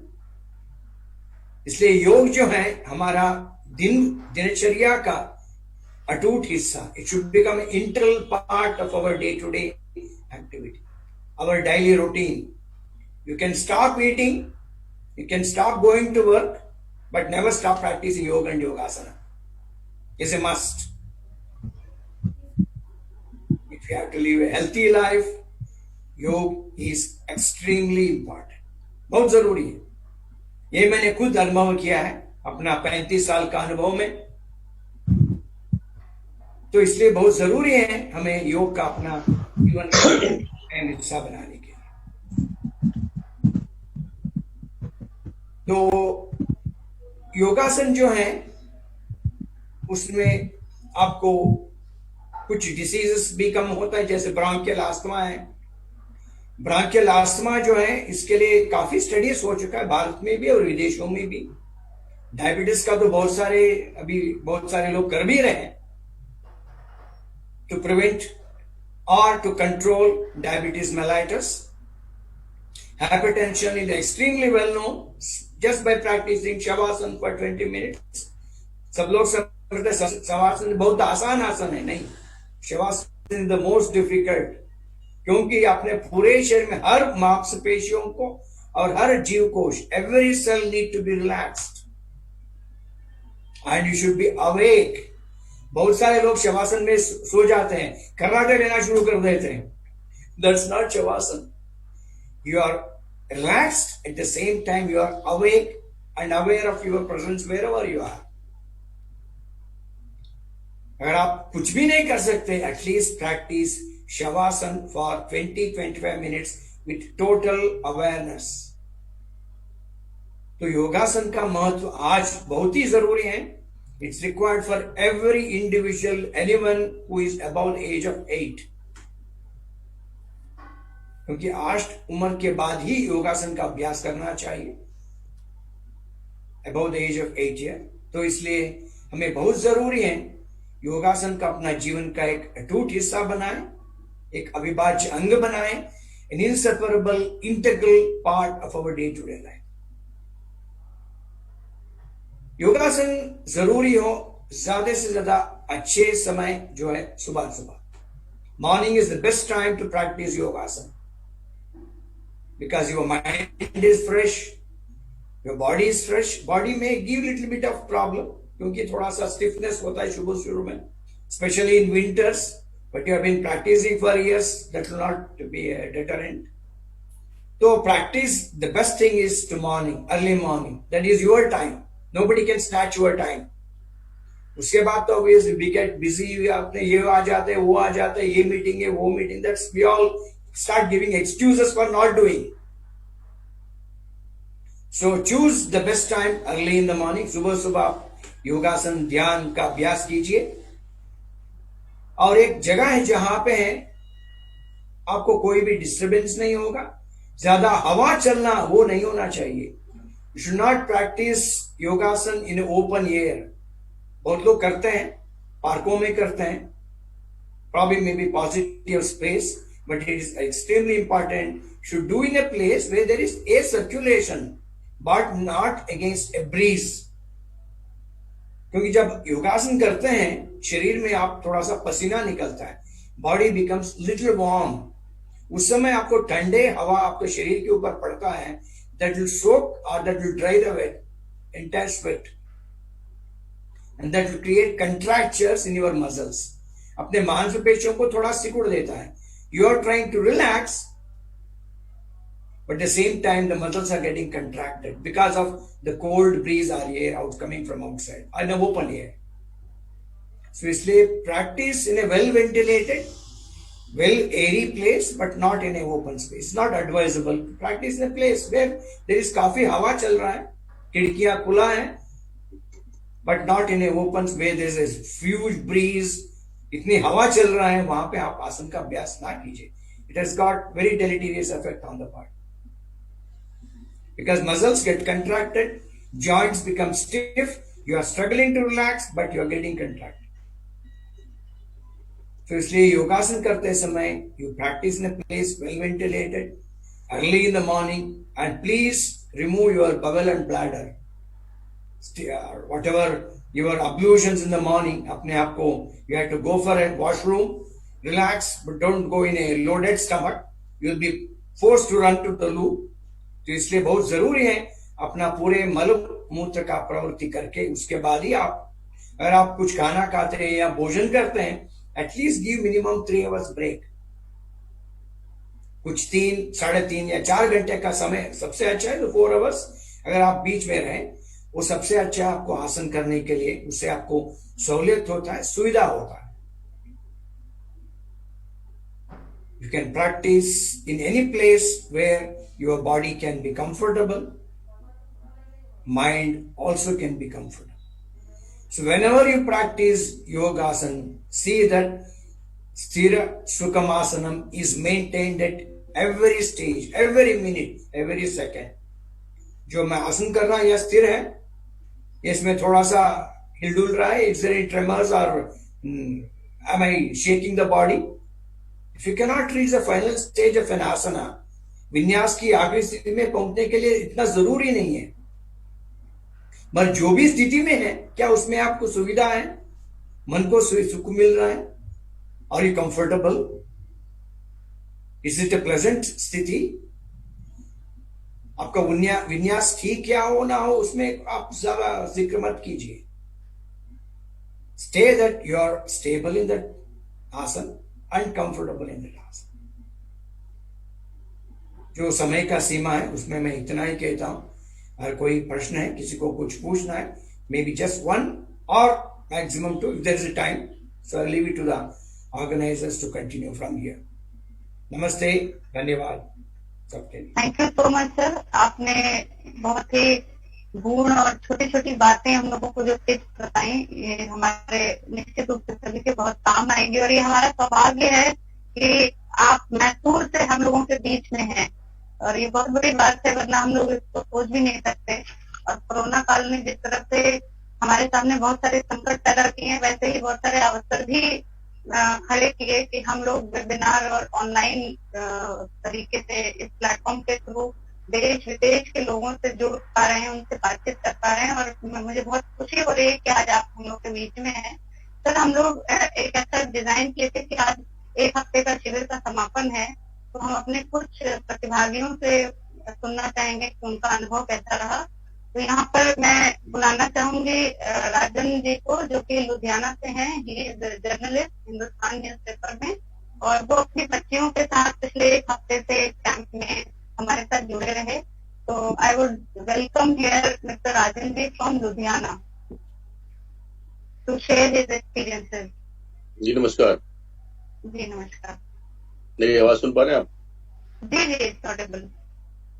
जी गुरु जी प्रणाम। राम जी प्रणाम। ये पिछले 1 सप्ताह में जो मैंने योग अभ्यास किया है आपके बताए अनुसार, तो ये मेरे लिए बहुत अच्छा एक्सपीरियंस रहा है। मैं एक्चुअली लाइफ में पहले से करता रहा हूँ योगा काफी देर से, लेकिन इस तरीके से जो श्वास की टेक्निक आपने बताई है वो मेरे लिए नई चीज थी। हम लोग अभी तक करते रहे योगा, जैसे हमारे यहाँ पार्क में योगा होता है तो वहां पर हम करते थे। वहां पर जो बताने वाले गुरु हैं उन्होंने जिस तरीके से बताया, तो वो चीज और जो टेक्निक आपने बताई उसमें बहुत डिफरेंस है। तो इस चीज ने मुझे काफी मैं उस चीज से प्रभावित हुआ हूँ। तो ये बहुत अच्छी चीज मुझे लगी और ये मेरा बहुत अच्छा अनुभव भी रहा। तो मुझे लगता है कि अगर मैं इसी तरीके से करता रहूंगा तो मुझे उसके काफी फायदे भी होंगे। ये ही मेरा एक्सपीरियंस है। ये मुझे सबसे अच्छी चीज लगी। जो इसमें श्वास की टेक्निक है वो दैट इज डिफरेंट, मेरे लिए नई चीज थी। जी Meenakshi ji. Thank you so much Rajan ji. आप बच्चियां भी करी थी, they want to add something, तो उनका भी स्वागत है अगर वो चाहें तो। तबीयत ठीक नहीं थी इसलिए वो उन्होंने ज्वाइन नहीं किया। अच्छा ठीक है, कोई बात नहीं। तो अब हम लोग चलते हैं अपने दूसरे पार्टिसिपेंट की तरफ। वो है चंदौली से माधवी तिवारी जी। वो भी पिछले 1 हफ्ते से थी और वो कई बार बीच में बोलना चाहिए, बट हम लोग स्वागत है माधवी जी, अपने अनुभव को शेयर करें। धन्यवाद मीनाक्षी जी। गुरु जी प्रणाम। जी प्रणाम प्रणाम। दूसरी समस्या तो हमारे अर्थराइटिस की थी, इसलिए मैंने आपको मैसेज किया था। लेकिन योग और योगासन दोनों का जो अलग अलग जो बताया आपने, ये बहुत अच्छा अनुभव रहा। योग में जो श्वास, प्राण और जो मन, गति, जिन चीजों का योग आपने समझाया, ये अनुभव बहुत अच्छा रहा। अभी तक हम योगासन ही समझते थे योग को, लेकिन योग का जो योग था ये अनुभव बहुत अच्छा था। बहुत बहुत धन्यवाद। थैंक यू माधवी जी। और अभी के क्रम में मैं बुलाना चाहूंगी अंजना चौधरी जी को, जो कि लखनऊ में। आप लोग अपने आप को अनम्यूट कर लें जो लोग बात नहीं कर रहे हैं। अंजना चौधरी जी हमारे बीच में लखनऊ से हैं, मैं उनका स्वागत करना चाहूंगी। आप अपने को अनम्यूट करके बोलें, अपना अनुभव शेयर करें। अंजना चौधरी जी, क्या आप मुझे सुन पा रही हैं?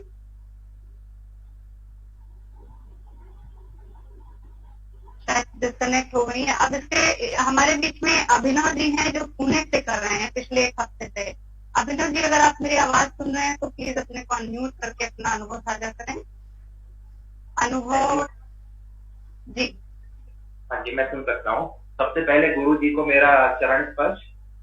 मीनाक्षी जी धन्यवाद, और आरोग्य भारती को मैं सबसे पहले धन्यवाद बोलना चाहूंगा, जिसने क्या बोल सकते हैं इस प्रॉब्लमेटिक समय में एक अवसर हम लोग को दिया कि हम वापस से योग को सीख सकें।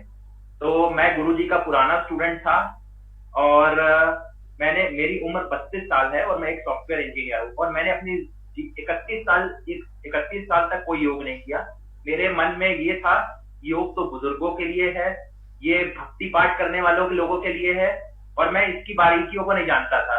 और मैं इंडिया के बाहर करीबन 4 साल रहा हुआ हूँ, तो मैंने वहां पे योग करते लोगों को देखा। वहां पे इंडियन एम्बेसी योग करवाती थी, लोग योग क्लासेस जाते थे, ये सब चीजें मैंने देखी, पर मैं सब चीजों को इग्नोर करता रहा। उसके बाद जब मैं इंडिया लास्ट ईयर आया, एक मंथ 1.5 मंथ में इंडिया में था, तो मैंने सर से योग करना स्टार्ट किया। और मतलब मुझे ये चीजें समझ में आई कि सर ने मुझे पहले चीज बताया, the breath controls your mind. तो बेसिकली हम लोग की जो लाइफ होती है आईटी इंजीनियर्स की, काफी स्ट्रेसफुल होती है। डिलीवरी का प्रेशर है, जॉब का प्रेशर होता है most of the IT engineers को। I would say I am lucky in this case कि जहां पे इतना ज्यादा नहीं है। तो हम ये सब चीजों को, बारीकियों को बेसिकली अपने माइंड मैनेजमेंट को बहुत इग्नोर करते हैं चीजों को। और मैंने काफी हाफ मैराथन की प्रैक्टिस करी हुई है। मेरे लिए एक स्ट्रेच में मैं 15-16 किलोमीटर दौड़ता था आराम से, और जिमिंग करी है। पर वो सब चीजों में आपको बैलेंसिंग कभी समझ नहीं आती। योग ही एक ऐसी चीज है जहां पे आपको माइंड और बॉडी का बैलेंस समझाया जाता है। मैंने ये चीज ऑब्जर्व करी क्योंकि क्या होता है कि जब हम एक्सरसाइजेस करते हैं, हम मुंह बंद करते हैं, एक्सरसाइजेस करते हैं, तो हमारे बॉडी के अंदर प्रेशर बिल्ड होता है, और वो प्रेशर एक्चुअली रिलीज नहीं होता। अगर आपको चीजों का ज्ञान नहीं है तो आप वो चीजों को रिलीज नहीं कर पाएंगे। इसीलिए जब से मैं गुरुजी से सीखा, और इस शिविर में भी सीखा चीजों को कि प्रॉपरली कैसे सांस से कनेक्ट करना है आपको। और आप main the thumb rule is, if you are able to control breath, you are able to do everything. Basically everything start from inside. Basically आज का हम समय देखें तो कोरोना का समय चल रहा है, हम कुछ भी नहीं कंट्रोल कर सकते। हम क्या कंट्रोल कर सकते हैं? अपने आप को। हम अपने आप को सेफ रख सकते हैं, हम अपने आप को पॉजिटिव रख सकते हैं, हम अपने आप को फिट रख सकते हैं, इम्यूनिटी बिल्ड कर सकते हैं। तो ये सारी चीजें काफी लाभदायक है। ये मैं अपने परिवार में भी देखता हूँ। मेरी मदर सर की स्टूडेंट है, फादर स्टूडेंट है। मेरे पापा जो 85 साल के हैं, वो मतलब आसन नहीं कर सकते, लेकिन वो ब्रीथिंग एक्सरसाइज, ब्रीथिंग टेक्निक्स करते हैं, और इससे पूरे परिवार को काफी लाभ मिल रहा है। तो जैसा सर ने पहले बताया, ये कभी एक दिन में नहीं आएगा। It's a never ending journey, and you will improve each and every day. तो मैं सभी से बोलूंगा, कीप ऑन डूइंग योगा। और all the young people also, जो लोग इस कॉल पे हैं और जो इस वीडियो रिकॉर्डिंग को सुनेंगे, योगा इज नॉट अबाउट भक्ति ओनली, इट्स भक्ति yoga is just a part of small yoga. Keep on doing yoga. It will make you fit. It will make you positive. Yeah, that's all from my side. Thank you so much अनुभव जी। हमारे बीच में विश्वनाथ वर्मा जी हैं, जो नोएडा से जुड़े हुए हैं। वो भी अपनी बात रखना चाह रहे थे, कल उन्होंने ग्रुप में लिखा भी था। अगर आप मेरी आवाज सुन रहे हैं तो आप अपने आप को अनम्यूट कर लें। विश्वनाथ जी,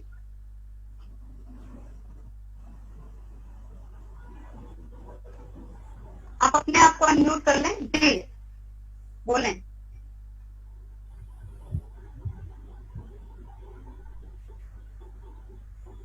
शायद उनका नेटवर्क कुछ। जी हरिओम। गुरु जी को प्रणाम, और आरोग्य भारती के आचार्य जी को प्रणाम, और आरोग्य भारती के सभी ये आयोजन करने वालों को भी मैं प्रणाम करता हूं। और मैं नियमित योग का अभ्यास पहले करता रहा हूं। आर्ट ऑफ लिविंग का बेसिक कोर्स मैंने किया था, तो उसमें भस्त्रिका को बड़ा महत्व दिया था। और मैंने यहाँ सुना कि भस्त्रिका क्यों जो है वो सर्दी में करने के लिए है, तो ये एक नया जानकारी मिला। और प्राण के बारे में गहराई से और ये बात समझ में थोड़ी आ रही है। इसका अभ्यास करते करते और आएगा समझ में। तो मैं आप सबका बड़ा आभार प्रकट करता हूँ इस समय आपने ये जो आयोजन किया, और उसके लिए आप सबको बहुत धन्यवाद देता हूँ। प्रणाम। जी जी जी, धन्यवाद विश्वनाथ जी। इसमें एक प्रतिभागी को और हम लेंगे हमारे बीच में। आवाज में डॉक्टर मीनाक्षी जी, मेरी आवाज आ रही? जी जी, अपना गोविंद जी भाई साहब हम लोग के साथ जुड़े हुए हैं कानपुर से, आरोग्य भारती के पूर्वी क्षेत्रीय संयोजक। मैं देख पा रहा हूँ भाई साहब का स्वागत है कार्यक्रम में। भाई साहब अपने विचार रखना चाहेंगे? भाई साहब से अनुमति ले लीजिए। जी बिल्कुल, प्रणाम गोविंद जी। शायद सुन नहीं पा रहे हैं। हेलो जी जी, अभी कोई और बोलने वाले ना? एक चैट में आया था नाम जी, एक अनु गुप्ता ने रिक्वेस्ट किया है, मैं उनको उनको आने दीजिए। जी अनु गुप्ता जी, आप मेरी आवाज सुन रहे हैं तो आप अपने आप को अनम्यूट करके बोल सकती हैं। 1 मिनट में अपनी बात रखने। Thank you ma'am. Thank you जी को मेरा सादर प्रणाम। बहुत कुछ सीखा उनके साथ हमने इन 6 दिनों में, बहुत कुछ सीखा। आगे तो हम लोग ने मिस किया था, लेकिन अभी बहुत कुछ सीख लिए। तो एक छोटी सी एक्सपीरियंस हम जी शेयर करना चाह रहे हैं उनको, एक छोटी सी श्रद्धांजलि के रूप में। Yoga is a method of fitness, it keeps us physically and mentally fit. योग हमें खुद से मिलाता है और ईश्वर की अनुभूति कराता है। योग कीजिए और रोग दूर भगाइए। योग जीवन का वह दर्शन है जो मनुष्य को उसकी आत्मा से जोड़ता है। सफलता 3 चीजों से नापी जाती है। सफलता 3 चीजों से नापी जाती है: धन, प्रसिद्धि और मन की शांति। धन और प्रसिद्धि तो पाना काफी आसान है, पर मन की शांति पाना काफी मुश्किल सा लगता है इन दिनों, जैसे कोरोना का वक्त है। तो मन की शांति केवल हमें योग से मिलती है, जो हमें गुरु जी ने बताया। ये बहुत अच्छी चीज है। योग मनुष्य को, शरीर और आत्मा को एक तरह से ऊर्जा देता है, जो आज के युग में, आज स्पेशली कोविड के युग में हमें बहुत जरूरी। हम घर में बंद पड़े हैं, बहुत सारी हमारी प्रॉब्लम्स हैं, बहुत सारी समस्याएं, जिसका समाधान गुरु जी ने आज किया। योग मानसिक तनाव को दूर कर हमें कॉन्सेंट्रेशन की पावर को हमारी बढ़ाते हैं। धन्यवाद। इवन ये मेरी लड़की है, उस बोलती है मेरे कॉन्सेंट्रेशन पावर काफी अच्छा हुआ है गुरु जी के इन सेशन को सुनने के बाद। धन्यवाद मीनाक्षी। Thank you Saroj ji. सरोज जी हमारे साथ आरोग्य भारती के कार्यक्रमों में भी जुड़ी रहती हैं। ये हमारे ही कॉलोनी से हैं और हमने इनका कोई परिचय नहीं था, बट हमारे आरोग्य भारती का बनाया तो उसमें और बाकी कार्यक्रम में बढ़ चढ़ के हिस्सा लेती। इन्होंने रिक्वेस्ट किया कि उनकी बेटियां ज्वाइन करना चाहती है, तो मुझे आपकी आवाज क्लियर नहीं है। हाँ, थोड़ा नेटवर्क का इशू है हमारे यहाँ, इसलिए ऐसा हो रहा है। अभी इसके बाद अगर कोई और ऐड करना चाहे, हमारे बीच में एक छोटा सा बच्चा बहुत दिन से कर रहा है, राघव, अगर अपनी बात रखना चाहें तो उनका स्वागत है, नहीं तो हम लोग आगे बढ़ेंगे। राघव, क्या आप कुछ बोलना चाहेंगे? राघव जी आइए आप। एक 2-3 बच्चे थे जो रेगुलर इसमें जुड़े हुए थे, इसलिए एक बच्चा तो आज मुझे नहीं दिख रहा है, मुझे लगता है वो सहज नहीं है। सबसे पहले मैं सभी को प्रणाम करना चाहूंगा और धन्यवाद करना चाहूंगा आरोग्य भारती की टीम को, जिन्होंने इस कोरोना काल में हमें योग सीखने का मौका दिया। और योग में मैंने अपने श्वास को जाना और योग को गहराई से समझा। इसलिए मैं गुरु जी का धन्यवाद करना चाहूंगा कि वो अपना ज्ञान हमें बांट रहे हैं और हमारे स्वास्थ्य को ठीक करने की हम लोग अपनी पूरी कोशिश करेंगे और हम लोग आगे भी योग करते रहेंगे। धन्यवाद। आपका भी धन्यवाद राघव जी कि आपने अपना ज्ञान हम लोगों को दिया। Thank you everyone. अब मैं चलूंगी आज हमारे बीच में की नोट स्पीकर के रूप में। सभी लोग कृपया अपने आप को अनम्यूट कर लें। अंजना जी को मैंने कई बार आवाज दिया, शायद वो मेरी आवाज नहीं सुन पाई और अभी मैं देख पा रही हूँ। अब मैं अपने कार्यक्रम के अंतिम छोर पर सभी को ले चलना चाहूंगी। हमारे बीच में आरोग्य भारती के राष्ट्रीय डॉक्टर अशोक कुमार वार्ष्णेय जी हैं एज ए कीनोट स्पीकर, और उनके मार्गदर्शन से हम लोग बहुत अच्छे अच्छे कार्यक्रम करने में सफलतापूर्वक आगे बढ़ पाते हैं। इनकी प्रेरणा से हम लोग लगातार कुछ नया करने का प्रयास करते रहते हैं। आप बहुत लंबे वक्त से आरएसएस के साथ जुड़े रहे, प्रचारक के रूप में अपनी सेवाएं दी, और देश सेवा राष्ट्र सेवा के प्रति आपका जो डिवोशन था, उसकी वजह से आपने इलाहाबाद विश्वविद्यालय की असिस्टेंट प्रोफेसर की नौकरी, जो कि आपने पीएचडी करने के बाद वहां पे शुरू की थी, उसको भी त्याग दिया। तो मुझे लगता है ये मैं आपको करती हूँ, क्योंकि आजकल जिस तरह से लोग नौकरियों के लिए अपने राष्ट्र के लिए नौकरी को त्याग दिया, तो हम लोग सौभाग्यशाली हैं कि आपके नेतृत्व में हम लोग काम कर रहे हैं। निरंतर आगे आपसे प्रेरणा मिलती रहे। आज भी आपके अच्छे दर्शनों के लिए स्वागत करती हूँ। धन्यवाद मीनाक्षी जी। एक सुझाव है आपके लिए, ये जो ब्लूटूथ डिवाइस है इसको निकाल के देखिए तो आपकी आवाज ठीक हो जाएगी। इसको डिस्कनेक्ट कर दीजिए, डायरेक्ट हो जाइए तो आपकी आवाज ठीक हो जाएगी। ब्लूटूथ डिवाइस से सुविधा भी है और असुविधा भी है। इस कार्यक्रम में उपस्थित हमारे राष्ट्रीय कार्यकारिणी के सदस्य डॉक्टर मंजुनाथ जी, क्षेत्र के हमारे क्षेत्र के संयोजक श्रीमान गोविंद जी, योगाचार्य जिन्होंने पिछले 7 दिन बराबर बहुत अच्छे प्रकार से योग और सब अभ्यास कराया, ऐसे भामनी कांत जी मिश्रा। मैंने भी इस बार पूरे 7 दिन उनको देखा है, शायद एक दिन कम देखा था लेकिन बाकी बराबर देखा है। बहुत ही अच्छी तरह से वे सिखाते हैं और पूरे देश भर से जुड़े हुए ऐसे सभी योग अभ्यासी बंधु भग्नीगण, और जिसमें सभी एज ग्रुप के लोग थे। अभी राघव जैसे जिस बालक ने बताया वो भी थे, त्रिवेंद्रम से भी थे, लुधियाना, पुणे, मुंबई, ऐसा मेरे ध्यान में आया कि वे सभी जुड़े होने के कारण से इस योग शिविर को हम एक राष्ट्रीय स्वरूप कह सकते हैं।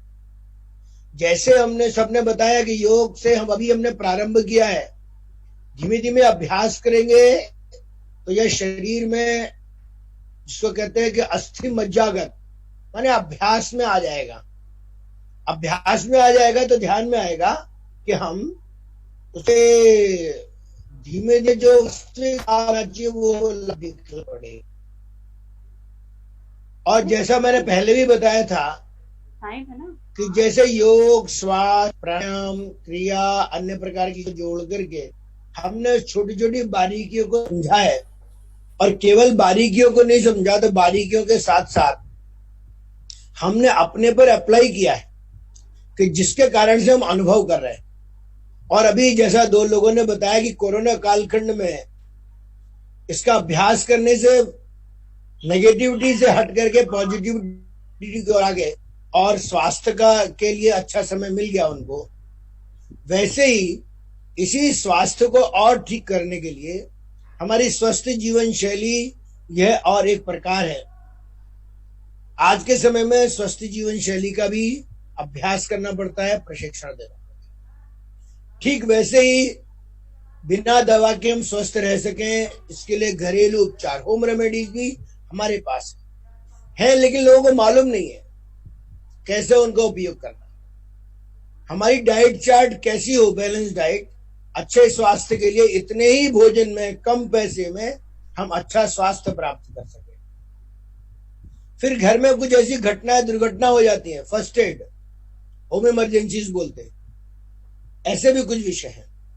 फिर हमारे आसपास बहुत सारे ऐसे पौधे हैं लेकिन हमको मालूम नहीं उनका उपयोग क्या है। हम केवल श्रद्धा से मस्तक झुकाते हैं या उनको केवल ऑर्नामेंटल पौधे मान करके हमने लगाया हुआ है। तो इसलिए आप हमारे विचार करने के लिए है कि हम कैसे और इसको ऐसे विषयों को समझ सकें। इतना ही नहीं कि केवल हम ही स्वस्थ रहें, हमारे स्वास्थ्य का प्रभाव हमारे परिवार के अन्य सदस्यों पर भी पड़ता है। हमारी पॉजिटिविटी है तो परिवार में भी पॉजिटिविटी आ जाएगी। और इसलिए यह हम केवल यह सोचे कि केवल स्वास्थ्य हमारे लिए नहीं, हमारे साथ साथ हमारे परिवार को भी लाभ देता है।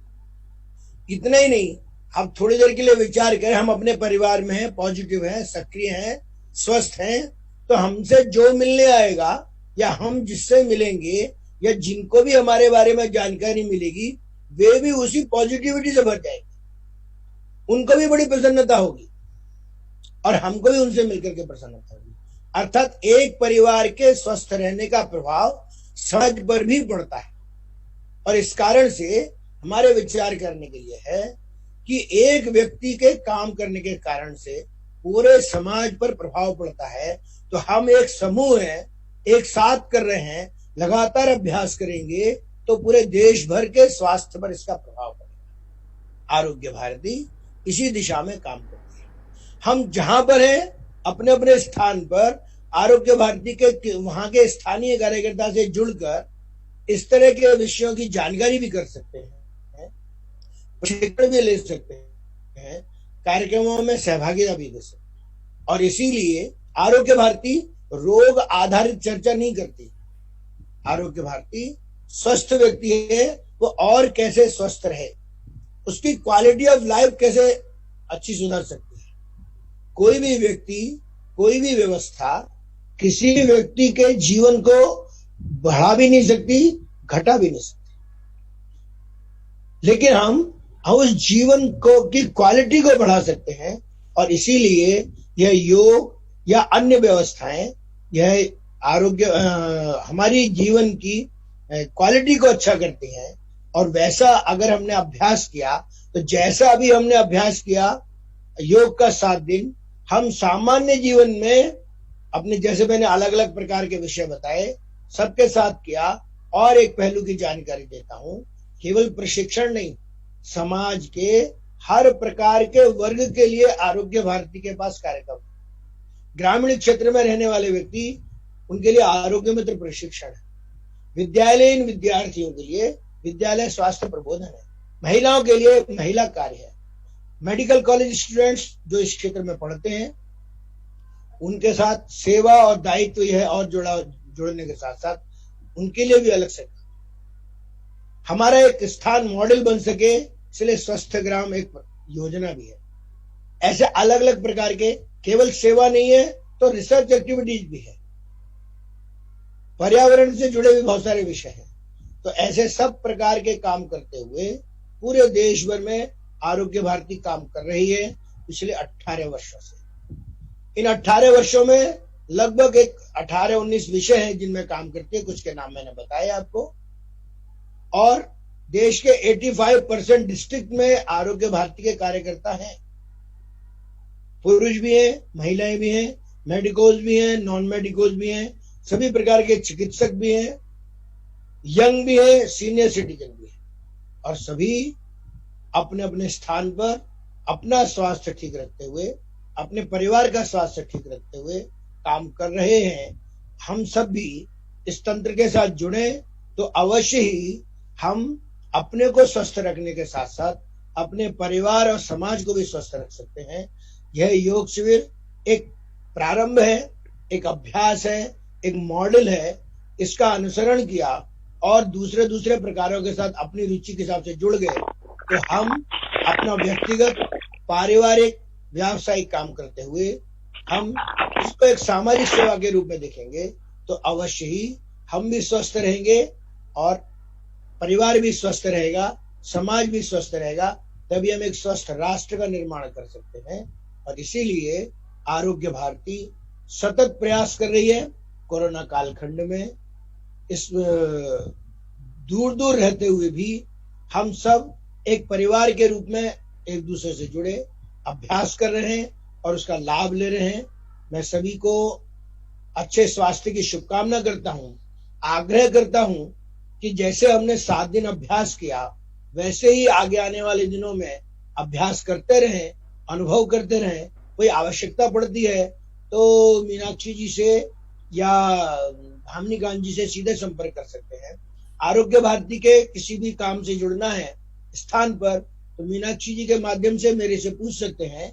मैं आपको स्थानीय आधार पर प्रमुख कार्यकर्ता का नाम, नंबर दे दूंगा तो आप वहां आरोग्य भारती से जुड़ सकते हैं। और ऐसे में अपने सब आयोजन टीम अवनीश जी, भावनीकांत जी, मीनाक्षी जी, सबको एक साधुवाद देते हुए मैं अपनी बात समाप्त करता हूँ। भारत माता की जय। बहुत बहुत धन्यवाद भाई साहब, आपके वचनों से हमेशा एक नई ऊर्जा मिलती है और आगे इसी तरह आपका आशीर्वाद मिलता रहे।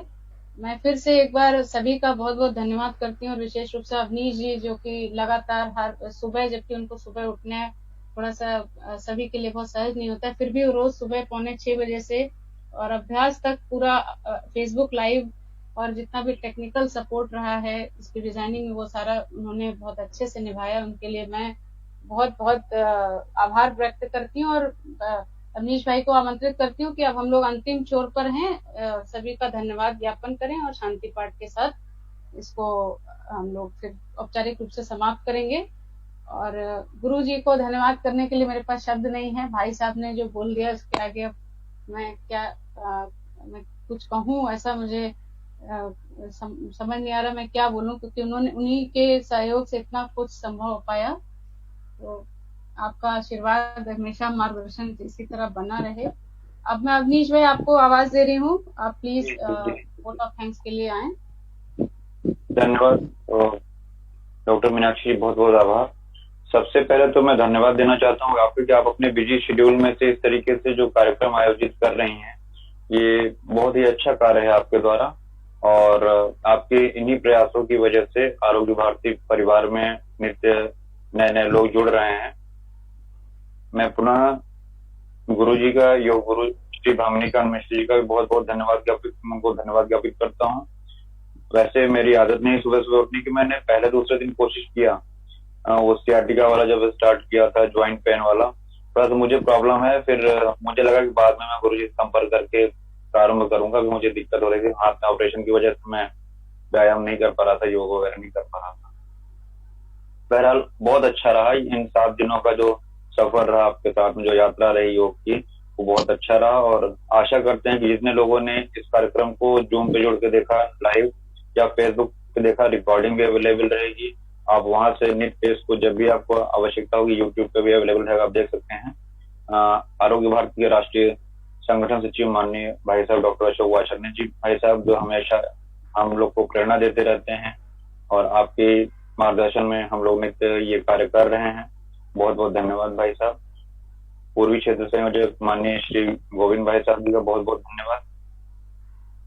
आज हमारे साथ जुड़े हुए राष्ट्रीय कार्यकारिणी के सदस्य और आरोग्य भारती के अखिल भारतीय योग प्रमुख डॉक्टर टी मंजूनाथ भाई साहब, आपका मैं बहुत बहुत धन्यवाद करता हूं। और विगत 7 दिन तक हमारे साथ जुड़े हुए सभी योग अभ्यास करने वाले महानुभावों का मैं हृदय से धन्यवाद ज्ञापित करता हूं। पुनः हम सभी लोग शांति मंत्र का पाठ करेंगे। आप जहां बैठे हुए हैं बिल्कुल अपने सीधे बैठ जाइए, रीढ़ की हड्डी को बिल्कुल सीधा कर लीजिए।